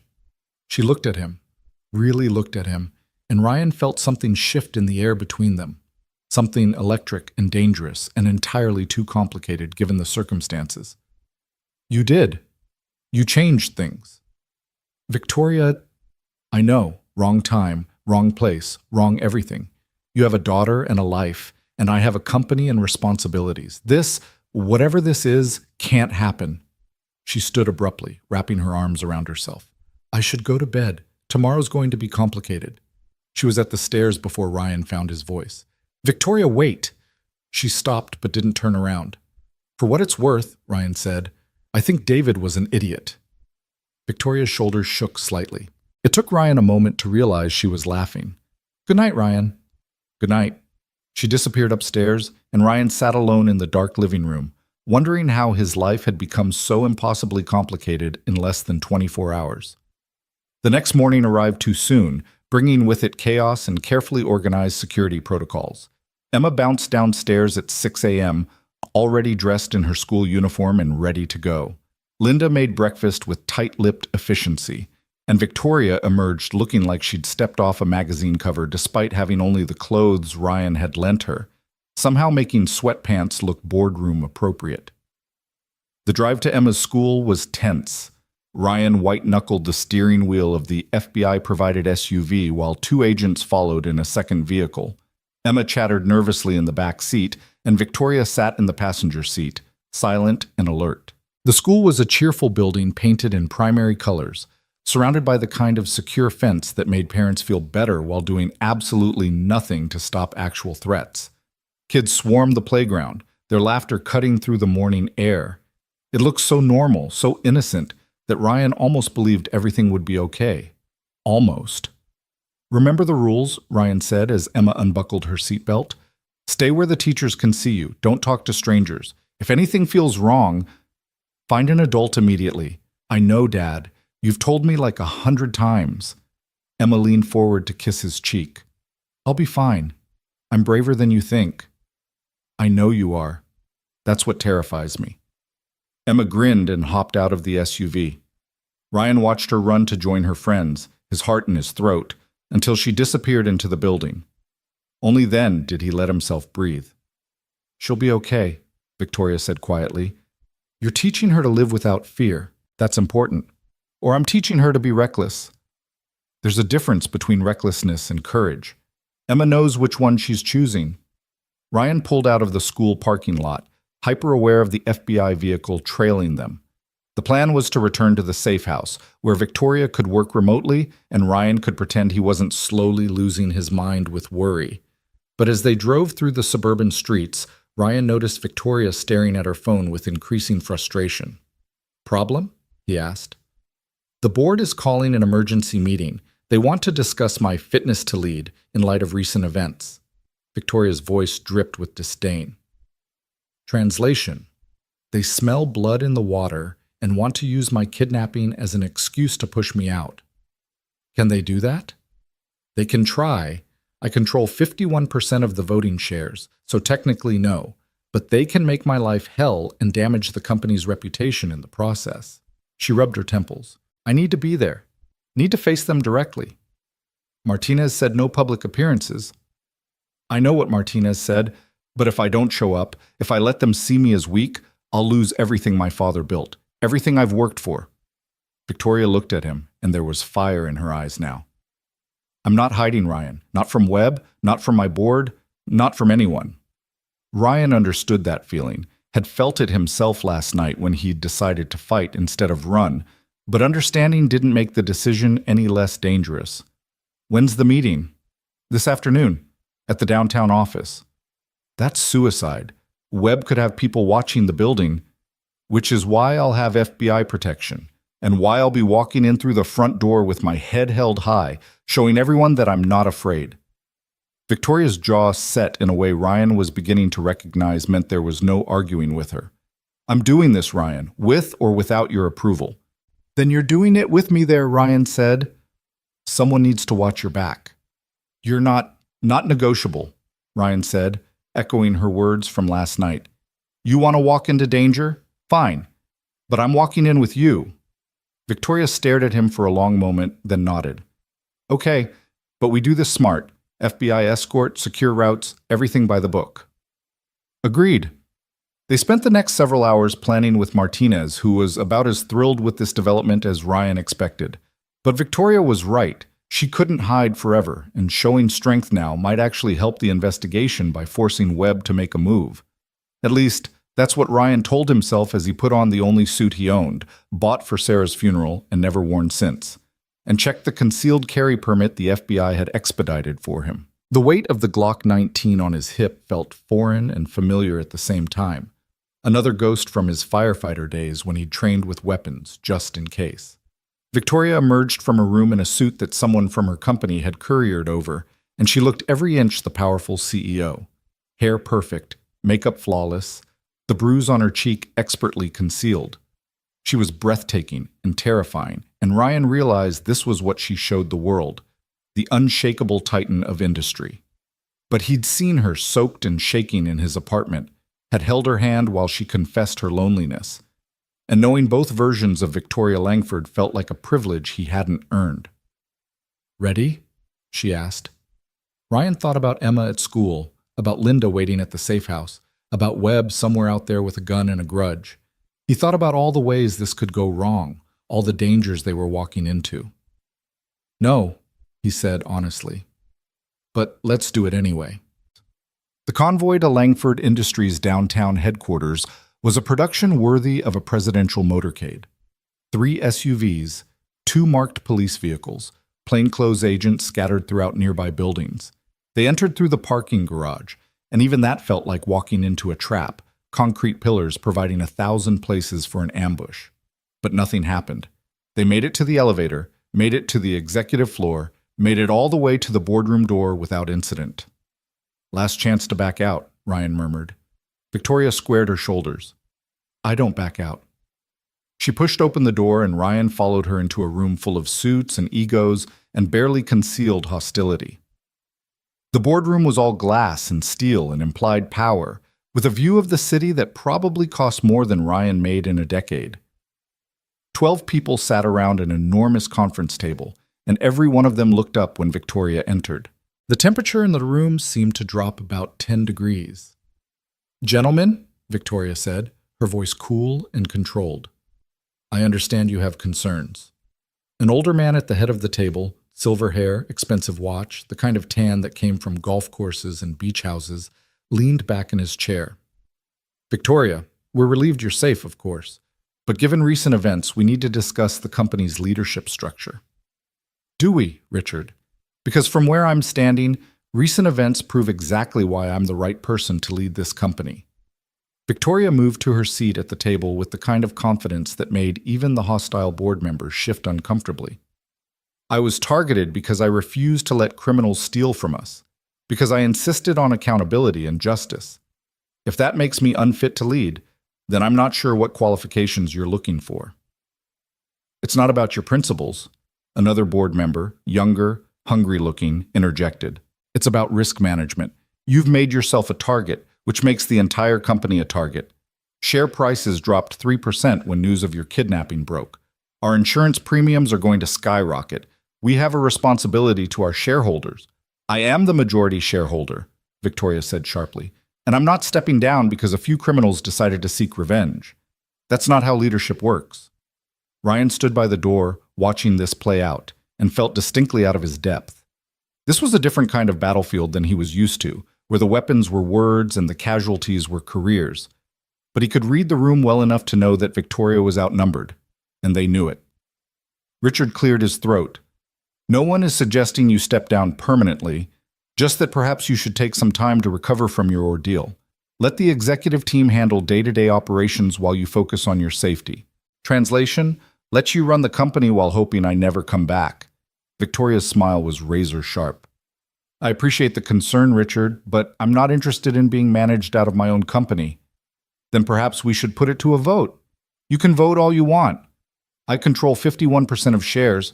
Unless you plan to stage a coup, which I'm sure our legal team would find fascinating, this conversation is over. Victoria stood, gathering her papers. I'm back. I'm in charge. And anyone who has a problem with that can clean out their office today. The room erupted in protests and arguments, but Victoria was already moving toward the door.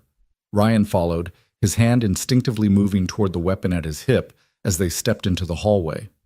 Behind them, he could hear Richard calling for order, but Victoria didn't look back. That went well, Ryan said dryly once they were safely in the elevator. Victoria's hands were shaking. Now that the performance was over, the adrenaline was crashing, and Ryan saw the fear she'd been hiding. They want me gone. They've always wanted me gone. But you didn't give them an inch. That was... Ryan searched for the right word. Impressive. Terrifying. Possibly insane. Welcome to my world. Victoria leaned against the elevator wall, suddenly looking exhausted. Every day is a fight to prove I belong. Every decision is scrutinized. Every mistake is ammunition for people who want to see me fail. Sounds lonely. It is. She looked at him. But less so lately. The elevator doors opened before Ryan could respond, depositing them back into the parking garage where the FBI agents waited. Martinez approached with a satisfied expression. That was bold, Ms. Langford. Potentially reckless, but bold. We had eyes on the building the whole time. No sign of Webb or his associates. Maybe they finally gave up, Victoria said, but even she didn't sound convinced. They made it back to the safe house without incident, arriving just in time for Ryan to pick up Emma from school. His daughter emerged chattering about her day, oblivious to the danger that surrounded them, and Ryan was grateful for that innocence even as he mourned its inevitable end. That night, after Emma was in bed and Linda had retreated to her room, Ryan found Victoria on the back porch. She'd changed back into his borrowed clothes, the CEO armor discarded, and was staring up at the stars with an expression he couldn't read. You okay? He asked, joining her. Define okay. Victoria didn't look at him. I'm alive, my company is still mine, and no one died today. That's probably the best I can hope for at this point. That's a pretty low bar. Welcome to my life. She finally turned to face him. Ryan, I need to tell you something. The seriousness in her tone made his stomach tighten. What? The FBI found footage from a traffic camera near the warehouse. They identified two of Webb's associates, brothers named Tommy and Jack Reeves, career criminals, both of them dangerous, and they're still out there. Victoria's voice was steady, but he could hear the fear underneath. Martinez thinks they'll come after me again. Webb won't stop until he gets what he wants. Which is? Revenge, control, to prove he can. Victoria wrapped her arms around herself. I've destroyed his life, cost him his freedom, his reputation, his future. He's not going to just walk away. Ryan thought about the man he'd fought in his garage, about the cold calculation in Webb's voice when he'd mentioned Emma. No, he won't. They stood in silence for a moment, the weight of that truth settling over them. I should leave, Victoria said suddenly. Take the FBI protection and disappear somewhere until they catch him. You and Emma would be safer without me here. Probably, Ryan agreed, but you're not going anywhere. Ryan, you said it yourself. Webb won't stop, which means the only way to end this is to catch him, and the only way to catch him is to give him a target. Ryan turned to face her fully. You're not running, and neither am I. We're going to end this, together. Victoria's eyes glistened in the moonlight. Why? Why are you doing this? You don't owe me anything. Ryan thought about that, about the scream he'd heard through the rain, about the choice he'd made to kick down that door, about the way Victoria had looked at him like he was something more than a broken-down mechanic with too many regrets. "Because someone needed help," he said finally. "And because for the first time in 5 years, I feel like I'm doing something that matters." "You matter," Victoria said fiercely. "Not because of what you do or who you save, just because you're you. I need you to know that." "Victoria," she kissed him. It wasn't gentle or tentative. It was fierce and desperate, and tasted like fear and hope, and all the impossible feelings they'd been dancing around since that first moment in the warehouse. Ryan froze for half a second, his brain short-circuiting, and then he was kissing her back, his hands coming up to frame her face, pouring 5 years of loneliness and pain and longing into this one perfect, terrible moment. When they finally broke apart, both breathing hard, Ryan rested his forehead against hers. "This is a bad idea." "Terrible idea," Victoria agreed. "You're a billionaire CEO. I'm a mechanic with a kid and more baggage than an airport. Completely incompatible. We should stop." "Definitely should stop." Neither of them moved. "Tomorrow," Victoria whispered. "We'll figure everything out tomorrow. But tonight, can we just—" "Yeah," Ryan said. "We can." They stood there on the porch, holding each other under the stars. Two broken people finding something like healing in the last place either of them expected. And for that one moment, the danger and the fear and the impossible complexity of their situation faded away, leaving just this, just them. Just the possibility that maybe, against all odds, they'd both found something worth fighting for. The moment shattered when Ryan's phone buzzed in his pocket, the vibration harsh against the quiet intimacy they'd built. He pulled back reluctantly, saw Martinez's name on the screen, and knew before he answered that the fragile peace was over. "Hail," he said, his voice rougher than he intended. "We've got movement." Martinez's tone was clipped, professional. Traffic cameras picked up a vehicle registered to Jack Reeves circling the block about 20 minutes ago. "He's gone now, but he knows where you are." Ryan's blood went cold. "How? This was supposed to be secure." "We're looking into it. Could be a leak. Could be they followed us from the school. Could be they're just checking every safe house location they can find. Either way, we're moving you. Pack light and fast. We leave in 15 minutes. The line went dead. Ryan looked at Victoria, who'd gone pale in the moonlight, having heard enough to understand what was happening. "They found us," she said. "Yeah." Emma is about to have the adventure of her life, whether she wants it or not. Ryan was already moving, his mind shifting into the tactical mode that had kept him alive through burning buildings and collapsing structures. "Get your things. Only what you absolutely need. We travel light from here." Inside, the house erupted into controlled chaos. FBI agents swept through rooms, checking windows and securing perimeters while Martinez coordinated on her radio. Linda appeared in her bathrobe, face drawn with fear that she was trying to hide behind anger. And Emma stood at the top of the stairs in her pajamas, clutching her stuffed turtle and looking far too awake for someone who should have been asleep. "Are we leaving?" she asked, her voice small. Ryan climbed the stairs to kneel in front of her, bringing himself to her eye level. "Yeah, baby. We've got to go somewhere else for a little while. Think of it like camping, except in a house." "Will there be bad men where we're going?" The question hit Ryan like a physical blow. Emma wasn't stupid. She'd heard things, seen things, understood more than he'd given her credit for. The innocence he'd been trying so hard to preserve was already cracking around the edges. "I won't let anyone hurt you," Ryan said, which wasn't an answer, but was the only promise he could make. "Your dad's really good at keeping people safe. It's what I used to do for a living, remember?" "Before the fire." "Yeah, before the fire." Ryan touched her cheek. "But I still remember how, and I've got a whole team of FBI agents helping me. You're the most protected 7-year-old in the entire country right now." Emma considered this, her child's mind working through probabilities and fears that no kid should have to calculate. Finally, she nodded. "Can I bring my Jupiter poster? I worked really hard on it." "Absolutely. Pack it careful, okay?" She disappeared into her room, and Ryan stood, his leg aching from the crouch.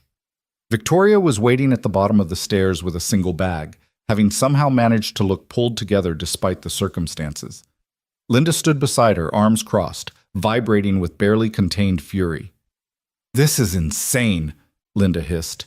"You're dragging my granddaughter from place to place like she's a fugitive." "She's a target," Ryan said flatly. "And until Webb is caught, anywhere we stay is temporary.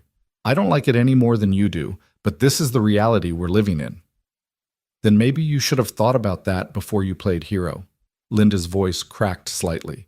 "Sarah trusted you to keep Emma safe, Ryan. What would she think about all this?" The words were designed to cut, and they hit their mark perfectly. Ryan felt the guilt, always there, always waiting, surge up to choke him. Sarah would have been horrified by this situation, would have probably divorced him all over again, just on principle. But Sarah was gone, and he was doing the best he could with impossible circumstances. "She'd think I was doing whatever it took to protect our daughter," Ryan said quietly. Same as she always did. Linda opened her mouth to argue, but Victoria stepped between them. "Mrs. Brennan, I understand you're angry. You have every right to be. But directing that anger at Ryan isn't going to help Emma. He saved my life, and now he's trying to save hers. The least we can do is support him. I don't recall asking for your input. I'm giving it anyway." Victoria's voice had that steel edge again, the CEO making decisions and expecting to be obeyed. "We're all scared. We're all exhausted. But we need to work together, because the alternative is unthinkable. So you can either help, or you can stay behind with an FBI detail and let Ryan do what needs to be done. Your choice." The two women stared at each other, and Ryan had the distinct feeling this was about more than just the current crisis. This was about control and trust and the complicated dynamics of a family held together by a child and a ghost. Finally, Linda looked away.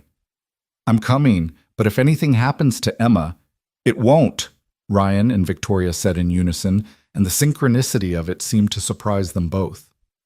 Emma reappeared with her backpack and the carefully rolled Jupiter poster, looking more excited than scared now that the initial shock had worn off. Kids were resilient that way, able to find adventure in disaster, to adapt to circumstances that would break adults. They moved out in a convoy again, this time heading west toward a location that Martinez wouldn't reveal until they were already en route. The city lights blurred past the windows, and Ryan kept checking the mirrors, looking for any sign of pursuit. Beside him, Victoria sat rigid in the passenger seat, her phone in her hand but the screen dark. Not working for once, just present. "Where do you think they'll take us?" she asked quietly. "Somewhere remote, harder to find, easier to defend." Ryan took another turn following the lead vehicle. "Martinez is good at her job. She won't let Webb get close." "But he will get close eventually. They always do." Ryan glanced at her. "You sound like you've got experience with this kind of thing." "My father had enemies. Business rivals, disgruntled employees, people who thought they deserved what he'd built. We had security my whole childhood, bodyguards who drove me to school, background checks on anyone I wanted to be friends with, panic rooms in every house we owned." Victoria's laugh was bitter. "I spent my entire life being protected from people who wanted to hurt me because of my last name, and I told myself when I took over the company that I wouldn't live that way, that I'd be different, more accessible, more human. Turns out that was naive." "It wasn't naive, it was brave." Brave gets you kidnapped and zip-tied to a chair. Brave also gets you rescued by a mechanic with boundary issues and a hero complex. Ryan reached over and took her hand. "You're still here, Victoria. That counts for something." She squeezed his fingers. "So are you." In the back seat, Emma had fallen asleep against Linda's shoulder, clutching her turtle. Linda met Ryan's eyes in the rearview mirror, and something passed between them. Not forgiveness exactly, but maybe understanding. They were both doing their best in an impossible situation, both trying to honor Sarah's memory by keeping Emma safe. It would have to be enough. They drove for over an hour, leaving the city behind for rural highways and eventually dirt roads that led into dense forest. The safe house, when they finally reached it, was less a house and more a fortified cabin. Small, isolated, surrounded by trees that would make approach difficult and escape easier. Generators for power, well water, enough supplies to last weeks if necessary. It looked like the kind of place where people went to disappear. Welcome to your new home, Martinez said as they pulled up. I know it's not much, but it's secure. We've got agents posted at every access point, cameras on all approaches, and enough firepower to hold off a small army. Comforting, Victoria murmured. They unloaded quickly, Martinez's team moving with practiced efficiency. Emma woke up long enough to be carried inside, mumbling something about Jupiter before falling back asleep in one of the bedrooms. Linda claimed another room without comment, her exhaustion finally overcoming her anger. And Ryan and Victoria were left in the main living area, surrounded by rustic furniture and the kind of silence that only exists in the middle of nowhere. I'll take the couch, Ryan said, eyeing the worn sofa that looked like it predated the Clinton administration. There's another bedroom, with one bed, which you're taking. I've slept in worse places. Ryan dropped his bag and moved to the window, checking the sight lines. Force of habit. Besides, I won't sleep anyway. Might as well be somewhere I can see the door. Victoria studied him for a long moment. You're going into protection mode. Is that a problem? No, just an observation. She moved closer, and Ryan was suddenly very aware of how small the cabin was, how intimate the space felt despite the circumstances.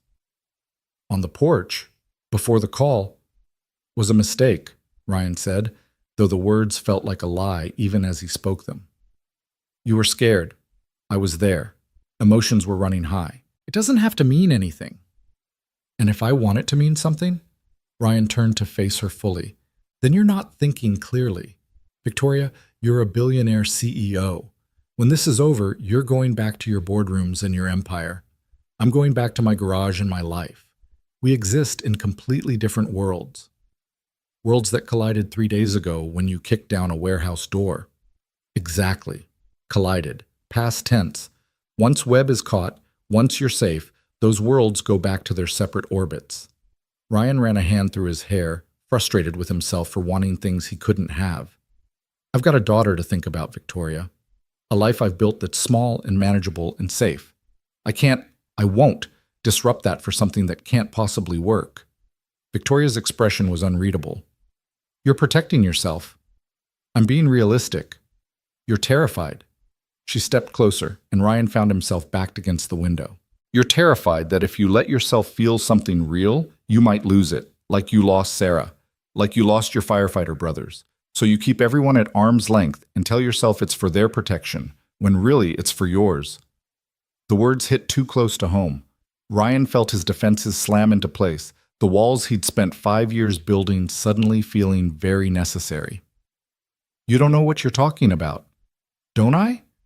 I've spent my entire adult life doing the exact same thing, keeping people away, telling myself it's because of the company or my responsibilities, when the truth is I'm just as scared as you are. Victoria's voice softened. But here's the thing, Ryan, I've been scared for 35 years, and it hasn't kept me safe. It's just kept me lonely, and I'm tired of being lonely. Victoria, I'm not asking you to marry me or upend your life. I'm just asking you to stop pretending that what's happening between us doesn't exist. She reached up and touched his face, her fingers gentle against his jaw. We can figure out the logistics later. We can worry about different worlds and complications and all the very good reasons this won't work. But right now, in this moment, can we just be honest about what we feel? Ryan closed his eyes, fighting against every instinct telling him to push her away to protect himself from the inevitable pain of loss. But God, he was tired too, tired of being alone, tired of going through the motions of a life he didn't really live, tired of being the ghost of the man he used to be. I feel like I'm standing on the edge of a cliff, he said quietly, and I don't know if jumping means I'll fly or fall. Then let's find out together. She kissed him again, and this time Ryan didn't hesitate. He pulled her close, his hands tangling in her hair, pouring all his fear and hope and desperate longing into the kiss. It was different from the porch, less desperate, more intentional. A choice they were both making with open eyes. When they finally broke apart, both breathing hard, Ryan rested his forehead against hers. This is still a terrible idea. The best ones usually are. They stood there in the quiet cabin, holding each other, and for that moment the danger outside felt very far away. But reality had a way of intruding, and it did so in the form of Martinez's radio crackling to life. All units, we've got movement on the eastern perimeter. Single vehicle, approaching slowly. Ryan and Victoria sprang apart. Ryan's hand went automatically to the weapon at his hip, while Victoria moved toward the bedroom where Emma slept. Martinez appeared at the front door, her own weapon drawn, her face grim. Could be nothing, she said. Could be a lost hiker. But we're not taking chances. Everyone stays inside, away from windows. The next 10 minutes felt like hours. Ryan positioned himself between the front door and the bedrooms, his body a shield whether anyone asked for one or not. Victoria stood beside him, her fear palpable but her spine straight. And somewhere in the back of the cabin, Emma slept on, oblivious to the danger circling closer. The radio crackled again.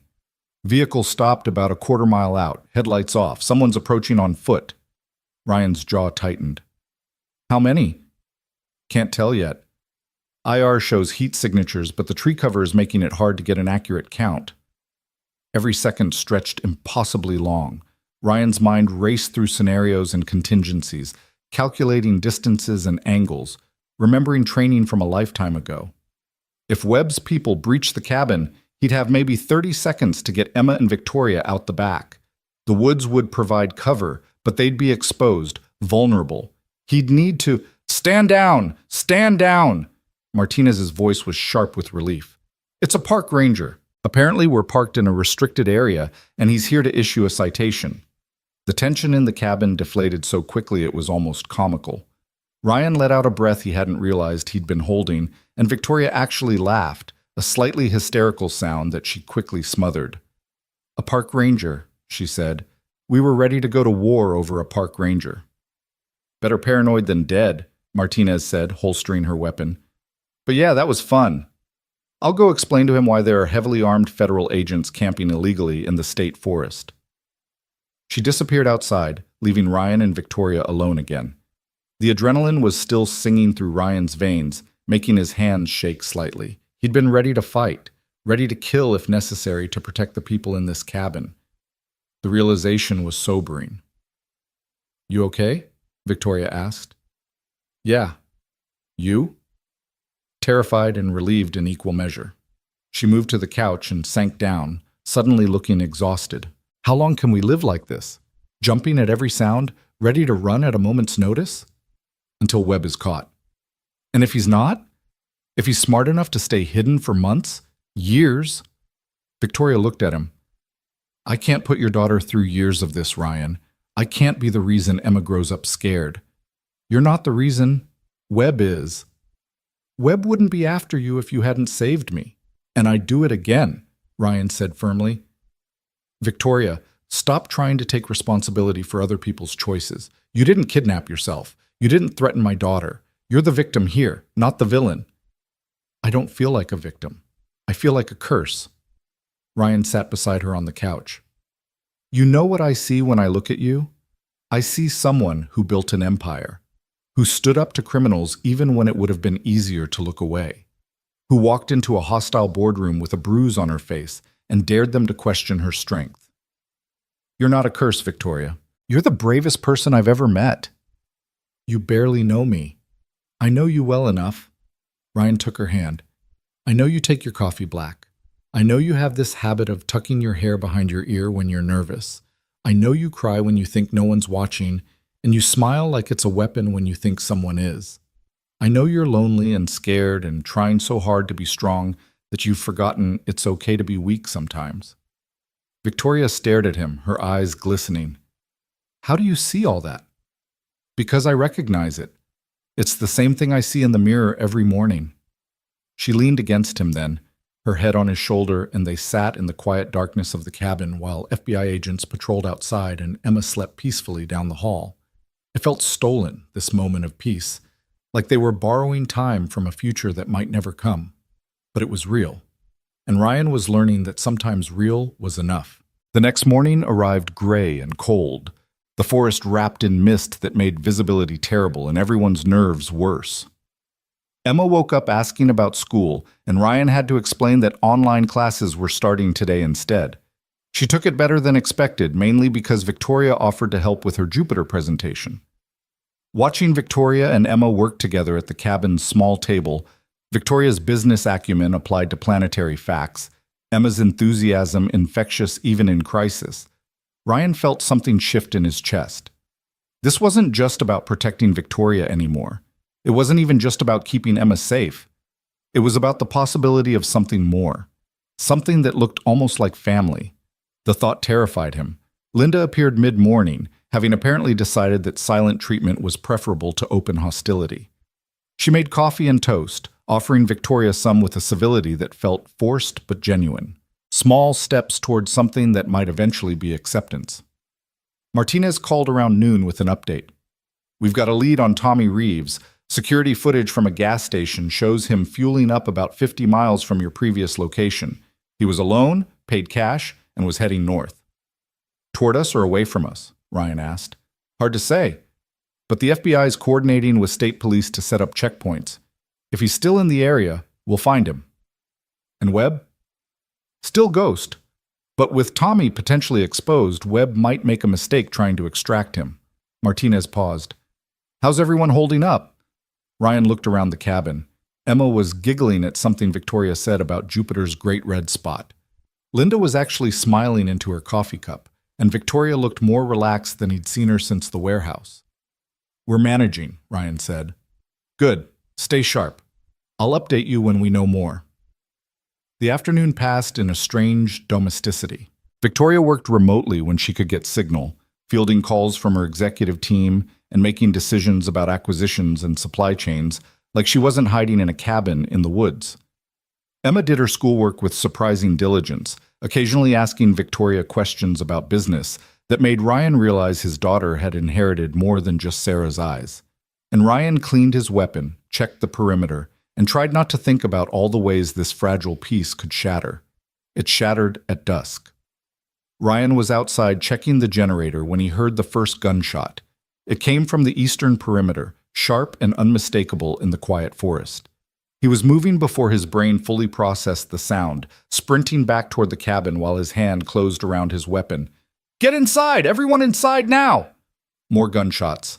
Automatic fire this time, the distinctive chatter of an assault rifle. Ryan's blood turned to ice. FBI agents were returning fire, their voices sharp on the radios.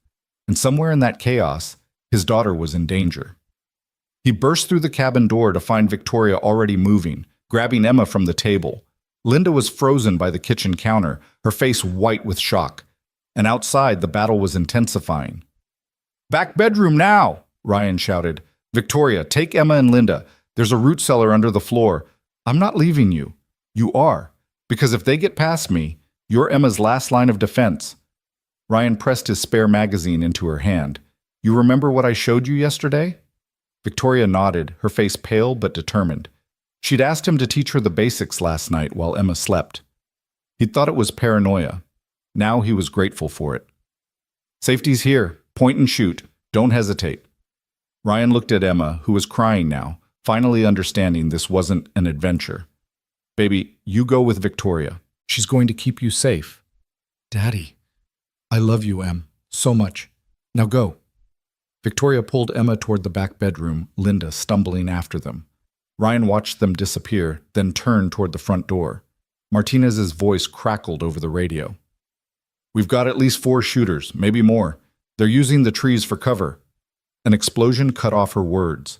The cabin shook, and Ryan realized with dawning horror that Webb hadn't come to kidnap Victoria this time. He'd come to end this permanently. Ryan moved to the window, staying low, and risked a glance outside. The FBI vehicles were disabled, one of them burning. He could see agents taking cover behind trees, trading fire with shadows in the forest. And approaching through the smoke, backlit by flames, was a figure Ryan recognized even at a distance. Marcus Webb.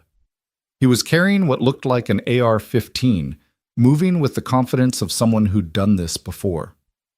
Former military intelligence, Martinez had said, which meant he was trained, experienced, and very, very dangerous. Ryan checked his Glock. 17 rounds. Against Webb and at least 3 others, all with superior firepower. Not great odds, but Ryan Hale had never been good at backing down from bad odds. He moved to the door, took a breath, and made a decision that would either save everyone he loved or get him killed. He stepped outside. "Webb!" Ryan's voice cut through the gunfire. "You want someone to blame? I'm right here. Let's finish this." The shooting stopped. The sudden silence was deafening. Webb turned toward the cabin, and even from 50 yards away, Ryan could see the cold smile on his face. "The hero," Webb called back. "I was hoping you'd do something stupid." "Seems to be my specialty." Ryan kept his weapon lowered but ready. "Your problem is with me, not them. Let's make a deal." "You're not in a position to make deals." "Sure I am. You want revenge? You want to prove something? Here I am. Take your shot. But you let the women and the kid go. They didn't do anything except be in the wrong place." Webb laughed, a sound devoid of humor. "You really think you're noble, don't you?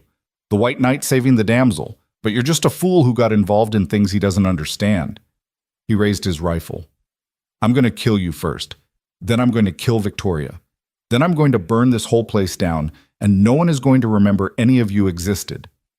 "Maybe," Ryan said. "Or maybe you're about to make the last mistake of your life." He dove sideways just as Webb fired, the bullet hitting the doorframe where Ryan's head had been a second earlier. Ryan rolled, came up firing, his shots forcing Webb back into cover. The forest erupted again, gunfire from multiple directions, and Ryan stopped thinking in words. He just moved. Training took over, the muscle memory of 100 drills, the instincts honed in burning buildings and life-or-death situations. Ryan used the terrain, used the smoke, made himself a difficult target while laying down covering fire for the FBI agents. He couldn't win this fight, but he could buy time, could keep Webb's attention on him instead of the cabin, could protect what mattered. A bullet caught his shoulder, spinning him around. The pain was white-hot and immediate, but Ryan kept moving. He dove behind a tree, assessed the damage, through and through, still had function, and kept firing. His magazine ran empty. He reloaded with shaking hands, his shoulder screaming. "You're hit!" Webb's voice was mocking. "How's it feel, hero, knowing you're about to die and it won't change anything?" Ryan didn't answer.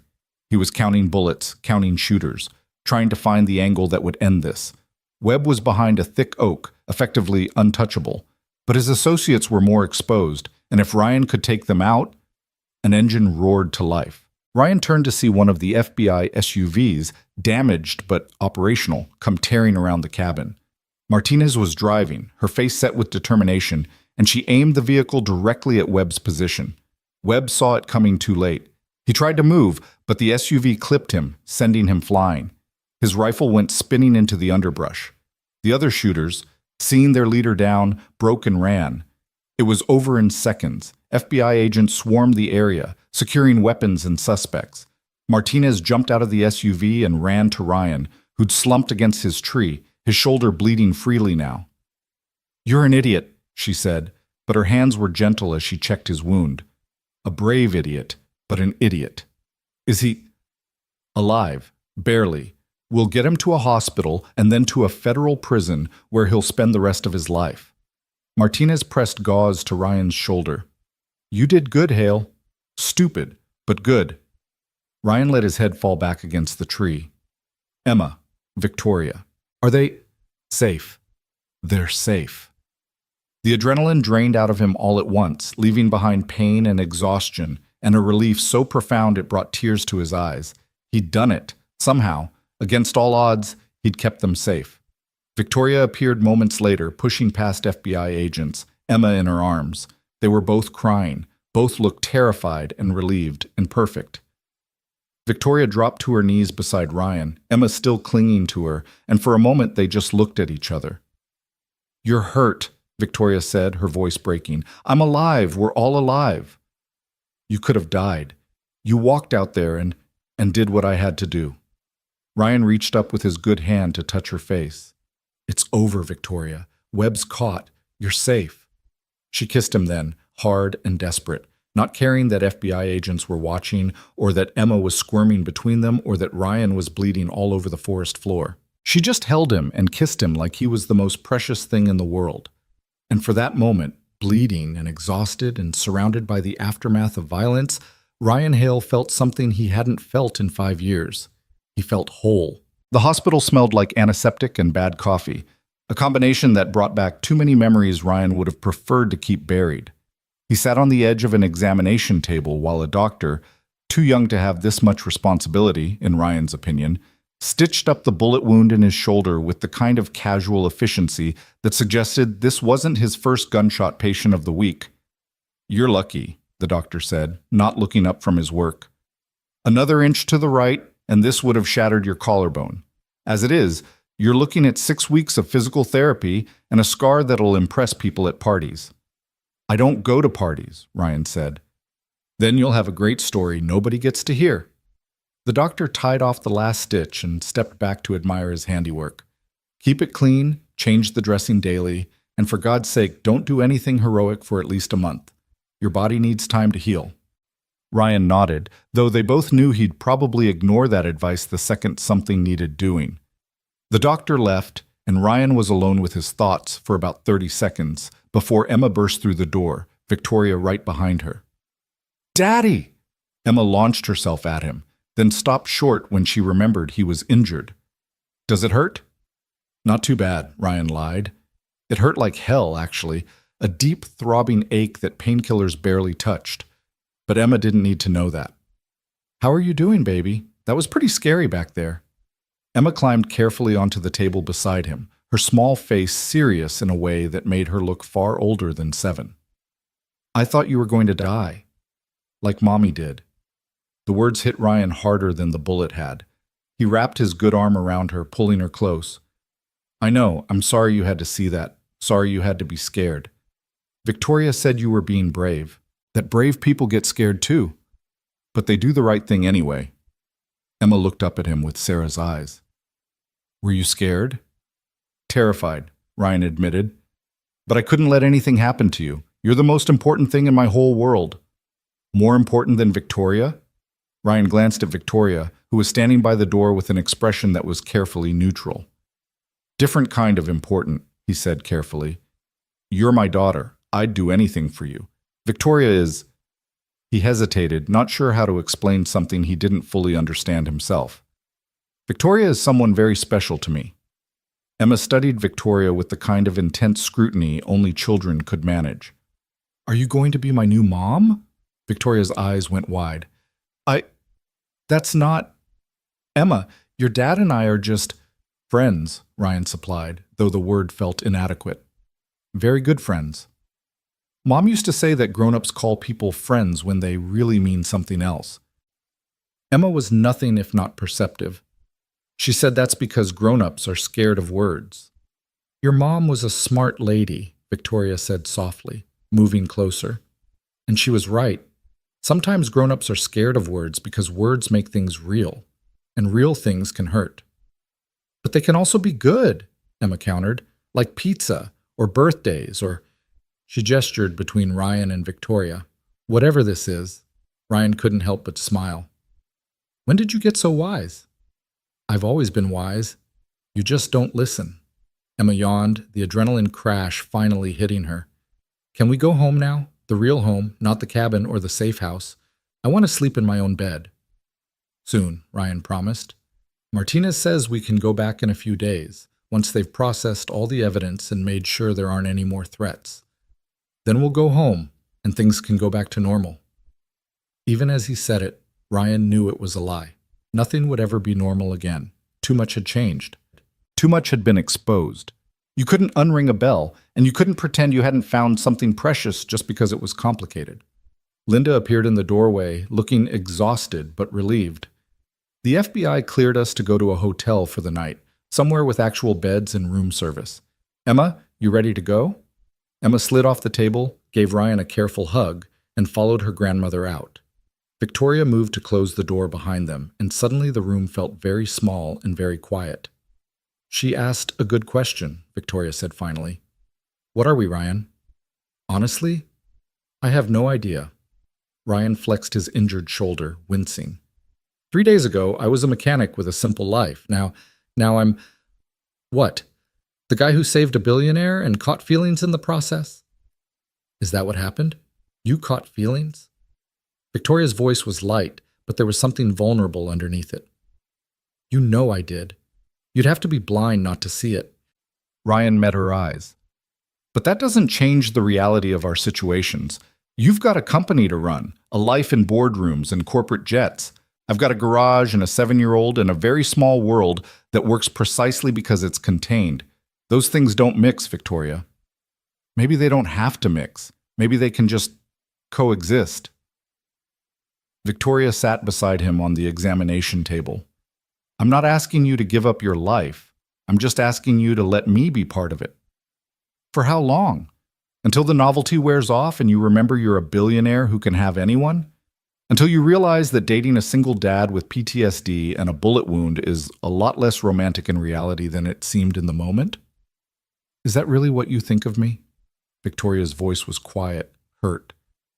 That I'm that shallow? No, God, no. Ryan turned to face her fully, ignoring the pain in his shoulder. I think you're incredible. I think you're brilliant and brave and more than I deserve. But I also think you're used to a world where problems can be solved with money and determination, and this isn't that kind of problem. This is messy and complicated, and there's a little girl involved who's already lost one parent. I won't let her get attached to someone who might not stay. What makes you think I won't stay? Because nobody does, Ryan said, and there it was, the truth he'd been avoiding. Sarah left even though she didn't want to. My firefighter brothers left. Everyone I've ever cared about has left, one way or another. So forgive me if I'm not jumping at the chance to hand you my heart and trust you'll stick around when things get hard. Victoria was quiet for a long moment. When she finally spoke, her voice was steady, but her eyes were bright with unshed tears. You're right. I can't promise I'll stay forever. Nobody can promise that. Life is uncertain, and people leave, and sometimes the worst things happen to the best people. But I can promise that I won't leave because things get hard. I won't leave because your life is complicated, or your daughter has needs, or you wake up screaming from nightmares about fires. I'll leave. If I leave because we genuinely don't work, not because I didn't try. Victoria, I spent my entire life putting the company first, putting my father's legacy first, putting everything and everyone ahead of what I wanted, what I needed, because that's what good CEOs do. They sacrifice. She took his hand. But you know what I learned when I was tied to that chair, thinking I was going to die? I learned that legacies don't keep you warm at night.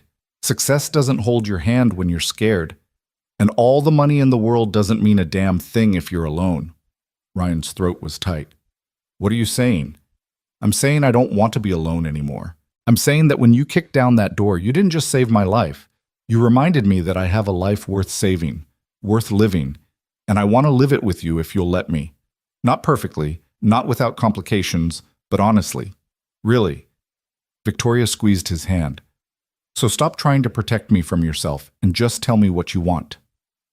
What did he want? Ryan had spent 5 years not wanting anything beyond making it through another day. Had convinced himself that wanting things was dangerous, that hope was a weapon that would eventually be used against him. But sitting here in this sterile hospital room, his shoulder aching and his heart racing, he realized that somewhere in the chaos of the past few days, hope had snuck back in, and it terrified him, but it also felt like breathing after being underwater for too long. I want you to stay, Ryan said quietly. I want to see where this goes, even though it scares the hell out of me. I want Emma to know you, to see what it looks like when someone chooses to be in our lives instead of being obligated. I want... He stopped, the words catching. I want to stop being so damn scared all the time. Victoria smiled, and it was the real smile. Not the CEO armor, not the polished veneer, but the genuine article that made her whole face light up. I can work with that. She kissed him, soft and gentle, careful of his injury. And Ryan kissed her back, letting himself feel everything he'd been holding at arm's length. The fear was still there, would probably always be there, but underneath it was something else, something that felt almost like happiness. The door opened, and they sprang apart like guilty teenagers. Martinez stood in the doorway, looking amused. Sorry to interrupt, but we need to debrief while everything's still fresh. Also, the media's camped outside, and they're very interested in the story of the mechanic who saved the billionaire CEO. You two want to make a statement? Ryan and Victoria looked at each other, and some unspoken communication passed between them. No, Victoria said firmly. This isn't a story for public consumption. This is private. The media is going to make up their own story if you don't give them one. Let them. I've spent my whole life worrying about optics and public perception. For once, I'd like to keep something just for me. Victoria stood, smoothing her borrowed clothes. Tell them I'm grateful to be alive, grateful to the FBI, and that I'm taking some personal time to recover. Ryan isn't available for comment because he's a private citizen who values his privacy. End of story. Martinez raised an eyebrow. You sure about that? This could be great PR for the company. Hero mechanic, dramatic rescue, the whole thing. I'm sure. Some things matter more than PR. After Martinez left, Ryan allowed himself to be checked over by one more doctor, signed approximately 7,000 forms, and was finally cleared to leave. They found Emma and Linda in a waiting room, Emma asleep across 3 chairs with her stuffed turtle, Linda scrolling through her phone with a frown. The news is already calling you mystery hero, Linda said to Ryan. There are photos from the cabin, though they're too grainy to identify anyone, and speculation about Victoria's relationship with her rescuer. She looked between them. I assume there's substance to that speculation? We're figuring it out, Ryan said carefully.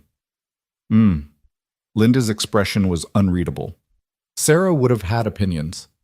Sarah would have told me I was an idiot for getting shot, Ryan said. And then she would have made sure I was okay.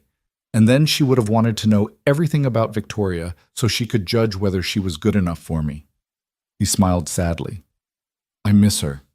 Every day. But she's gone, Linda, and I'm trying to figure out how to live in a world without her. Linda's eyes softened. She'd want you to be happy, Ryan, even if that happiness looked different than she imagined, even if, she glanced at Victoria, even if it complicated things. Everything's already complicated, Victoria said quietly. I'm just hoping to find some clarity in the mess. They collected Emma, who woke up cranky and confused, and made their way to an FBI-secured hotel on the edge of the city. It was nicer than anywhere Ryan had stayed in years, with real art on the walls and bathrooms larger than his entire apartment. Emma thought it was a palace. Linda thought it was excessive, and Victoria looked at it like it was just another hotel, which Ryan supposed it was for someone who flew first class. The next few days passed in a strange limbo of debriefings and recovery. Webb was officially charged with kidnapping, attempted murder, and about 15 other felonies that would keep him in federal prison for the rest of his natural life. His associates, Tommy and Jack Reeves, plus 2 others Ryan hadn't even seen, were similarly charged. The stolen equipment was recovered. The investigation into the broader theft ring was ongoing. Justice, slow and bureaucratic, was being served. And through it all, Ryan and Victoria navigated the impossible logistics of 2 lives that were trying to merge. Victoria had conference calls at ungodly hours, dealing with board members and executives who wanted to know when she'd be back in the office. Ryan had his own calls with his insurance company, his landlord, and the various people who'd been trying to reach him since he'd disappeared. Emma went back to online school, presenting her Jupiter project to a virtual class with enthusiasm that suggested she'd already moved past the trauma of armed gunmen. Kids were resilient that way. Adults, less so. Ryan woke up 3 nights in a row gasping from nightmares where he hadn't been fast enough, where Emma had been hurt, where everything went wrong in ways it hadn't. Victoria held him through it, whispering reassurances he half believed, her presence an anchor in the dark. And slowly, day by day, they built something that looked almost like normal. A week after the cabin, Martinez cleared them to go home. Real home, not safe houses or hotels. Emma cheered. Linda looked relieved, and Ryan felt something unclench in his chest that he hadn't realized was tight. The garage looked exactly as he'd left it, tools in their places, cars waiting for repairs. The apartment above untouched by the chaos that had consumed his life. It should have felt like a refuge.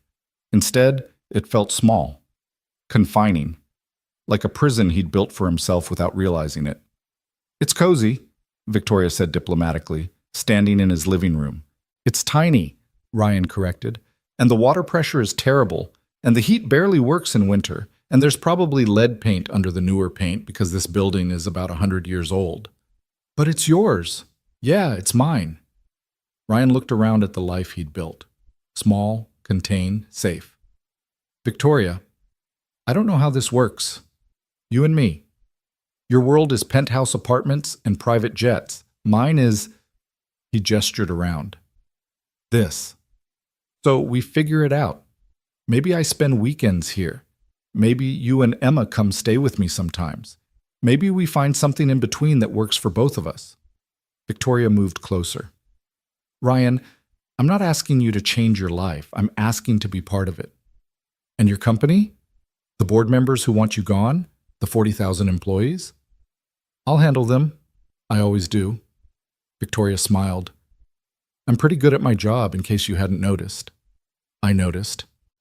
Emma appeared in the doorway, dragging her backpack and looking delighted to be home.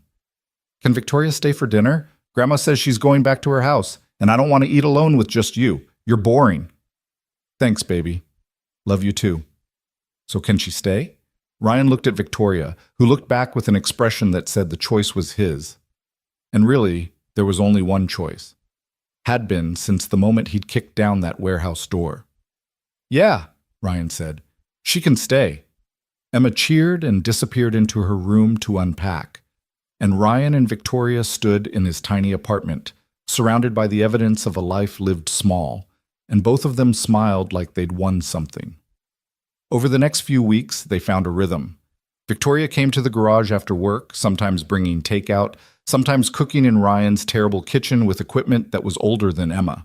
She met Ryan's handful of friends, other mechanics, guys from his firefighter days who'd tried to stay in touch, the woman who owned the diner down the street. And Ryan entered her world too, meeting executives and attending one truly terrible charity gala where he wore an ill-fitting tux and felt like an imposter the entire time. Neither world was perfect for either of them, but the spaces where they overlapped, quiet dinners with Emma, walks through the industrial district, nights spent talking until dawn, those spaces felt right, felt like home. Emma adapted with the kind of ease only children possessed. She liked Victoria, asked her questions about business and space and whether rich people really ate gold.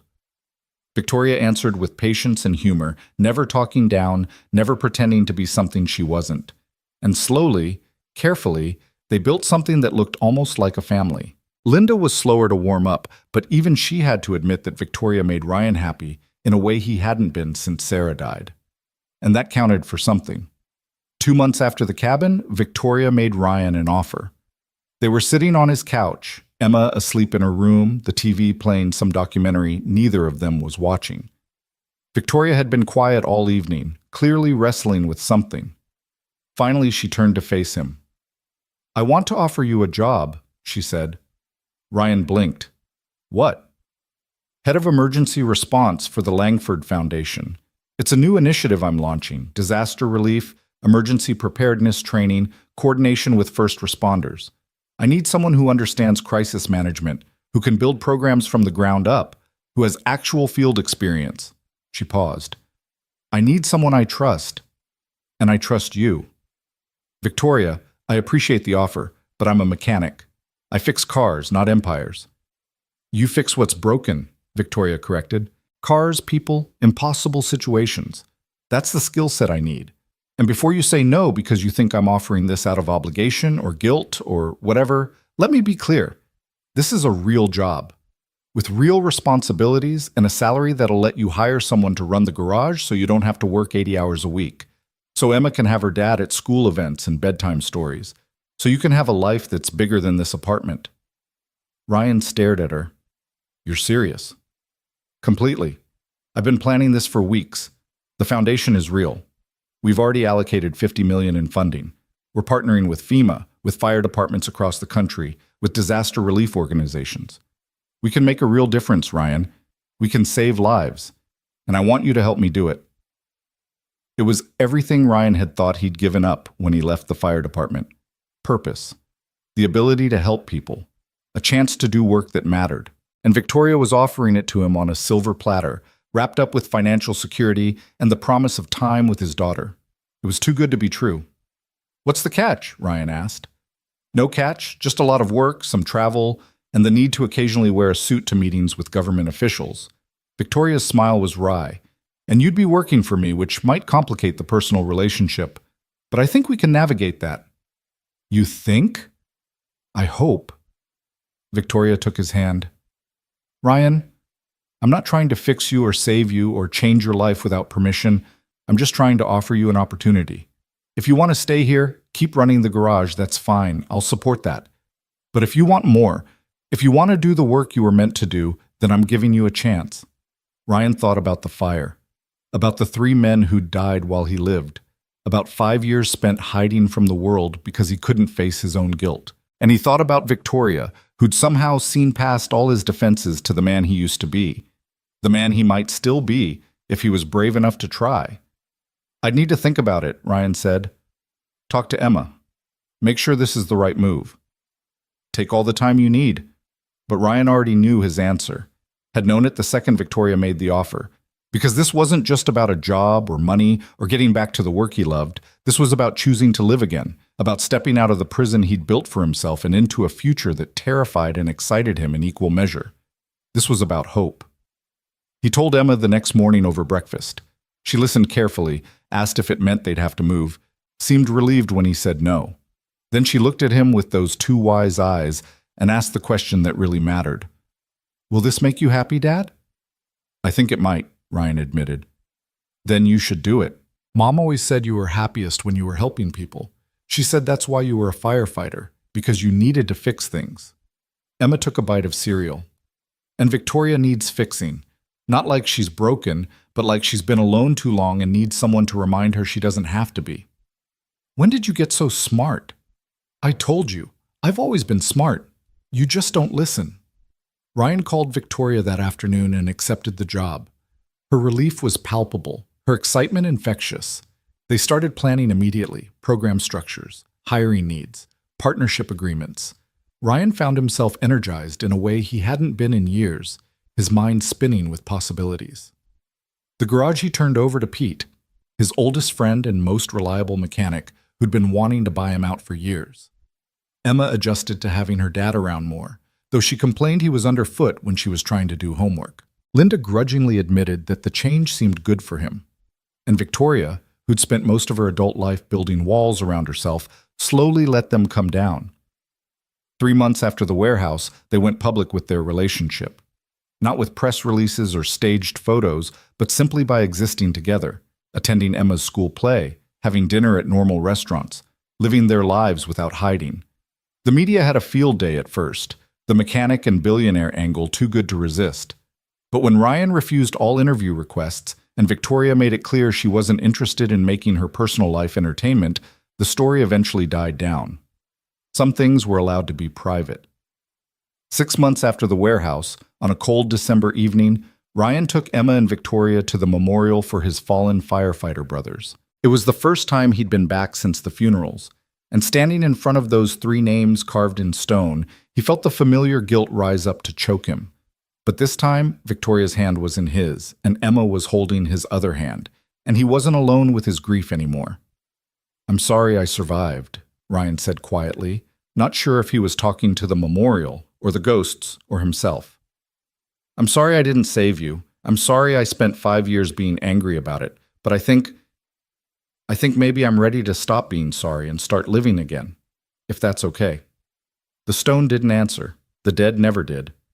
But the wind picked up, cold and cleansing, and Ryan felt something shift in his chest. Not forgiveness, exactly.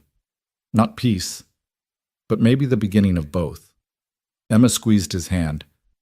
They'd be proud of you, Dad, for saving Victoria, for being brave. You think? I know, because that's what heroes do. They save people even when they're scared. Ryan looked down at his daughter, this incredible little human who'd inherited her mother's wisdom and his stubbornness, and felt love so fierce it was almost painful.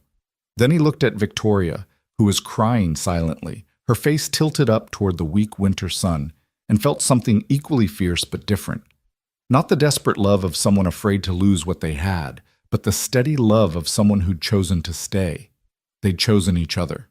Against all logic, against all odds, despite coming from completely different worlds, they'd chosen to try, to build something new from the wreckage of their old lives, to believe that broken people could heal each other if they were brave enough to try. It wasn't perfect. Victoria still worked too much, disappearing into conference calls and international trips. Ryan still woke up from nightmares sometimes, still had days where the guilt felt crushing. Emma still struggled with having lost her mother too young. Linda still didn't fully trust that Victoria would stick around. But they were trying. Every day they were trying. And slowly, that was becoming enough. A year after the warehouse, Victoria came to the garage at closing time carrying a bottle of champagne and wearing jeans Ryan had never seen her in. She looked younger like this, more relaxed, happy in a way that made his heart skip. "We need to celebrate," she announced. "Celebrate what?" "The Foundation's first major success. We coordinated relief efforts for that earthquake in California, got supplies and personnel there within 6 hours of the initial tremor. Saved an estimated 200 lives based on early intervention." Victoria set down the champagne and pulled out her phone, showing him photos of their team in action. "Ryan, we did this. The program you built, the training you implemented, the partnerships you forged, it all worked. We actually made a difference." Ryan looked at the photos, at his team working in the rubble, and felt something he hadn't felt since before the fire. Pride. Not the arrogant kind, but the quiet satisfaction of knowing his work mattered, that the skills he'd thought he'd lost forever were being used to help people. "We should toast," he said. They poured champagne into coffee mugs. The garage didn't run to champagne flutes, and stood in the middle of his workspace, surrounded by tools and oil stains and the evidence of lives built from nothing. "To second chances," Victoria said, raising her mug. "To brave choices," Ryan added. "To finding home in unexpected places." They drank, and the champagne was probably expensive enough to make Ryan nervous about drinking it from a mug, but it tasted like victory, like possibility, like everything they'd fought for and nearly lost and somehow managed to keep. Emma appeared in the doorway, back from Linda's house early. "Are you guys being mushy again? Because it's gross." "We're celebrating," Victoria said, pulling Emma into a hug that the girl pretended to resist but clearly enjoyed. "Your dad did something amazing." "Dad's always doing amazing things. He just forgets to notice." Emma wriggled free and grabbed the juice box Ryan kept stocked for her. "Can we order pizza?" "The good kind." "Not the healthy kind Victoria always tries to make us eat." "The healthy kind has vegetables." "Pizza shouldn't have vegetables. That's a rule." Emma was firm on this point. They ordered pizza. They ate it in the small apartment above the garage, the three of them squeezed onto Ryan's couch that was really only meant for two. They watched a movie Emma picked, something animated and loud that neither adult really followed, and when Emma fell asleep between them, her head on Ryan's lap and her feet in Victoria's, neither of them moved to wake her. "This is good," Victoria whispered. "Yeah," Ryan agreed. "It is. I never thought I'd have this. A family. People who wanted me around not because of what I could do for them, but just because." Victoria's voice was thick with emotion. "Thank you for letting me in. Thank you for kicking down my walls until I didn't have a choice." They sat in the quiet darkness, a makeshift family built from trauma and choice, and Ryan thought about the scream he'd heard through the rain a year ago. About the split-second decision to kick down that door, to get involved, to risk everything for a stranger. Best decision he'd ever made. Not because it led to love, though it had. Not because it gave him purpose, though it did. But because it reminded him that life was worth living. That broken people could heal. That sometimes the bravest thing you could do was let someone help you carry your pain. Emma stirred, mumbled something about Jupiter, and settled back into sleep. Victoria's hand found Ryan's, their fingers interlocking with the ease of practice. And outside, the city hummed with life and possibility and all the beautiful chaos of people trying to make it through another day. The warehouse felt like a lifetime ago. But it had only been a year. 1 year since Ryan Hale, broken-down mechanic with a hero complex, had heard a scream and decided to act. 1 year since Victoria Langford, billionaire CEO, had learned that sometimes the most valuable things couldn't be bought.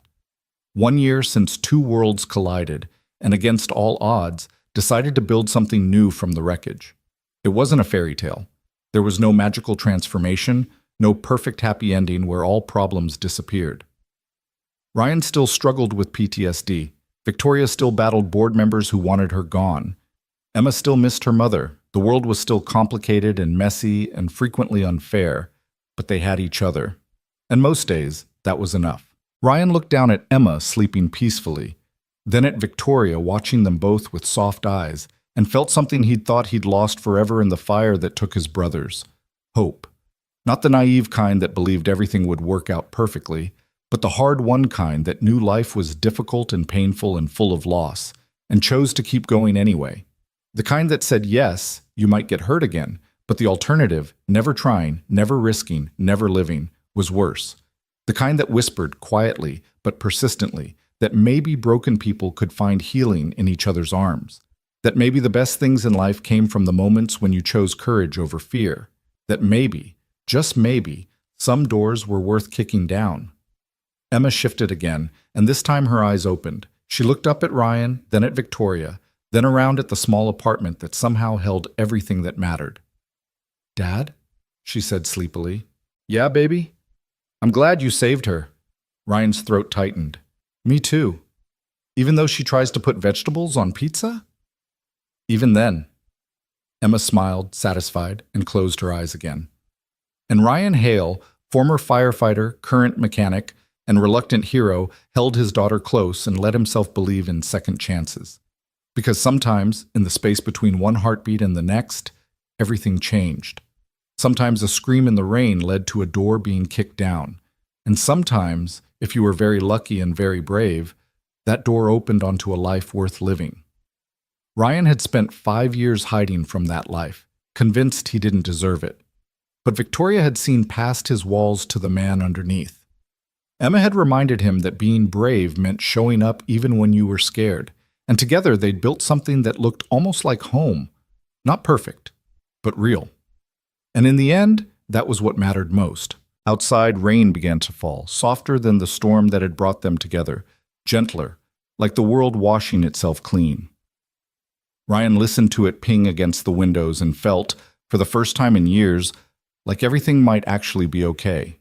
Not because the danger was gone, or the pain had disappeared, or the future was certain, but because he wasn't facing it alone anymore. Because he'd found people worth fighting for. Because he'd learned that sometimes the bravest thing you could do was let yourself be saved. The warehouse seemed very far away now, but its lessons remained. Some doors were worth kicking down. Some people were worth saving. And sometimes, when you least expected it, the act of saving someone else saved you right back. Victoria squeezed his hand. Emma breathed softly in sleep. And Ryan Hale, who'd once believed he'd lost everything worth having, realized he'd been wrong. He'd found something better. He'd found home.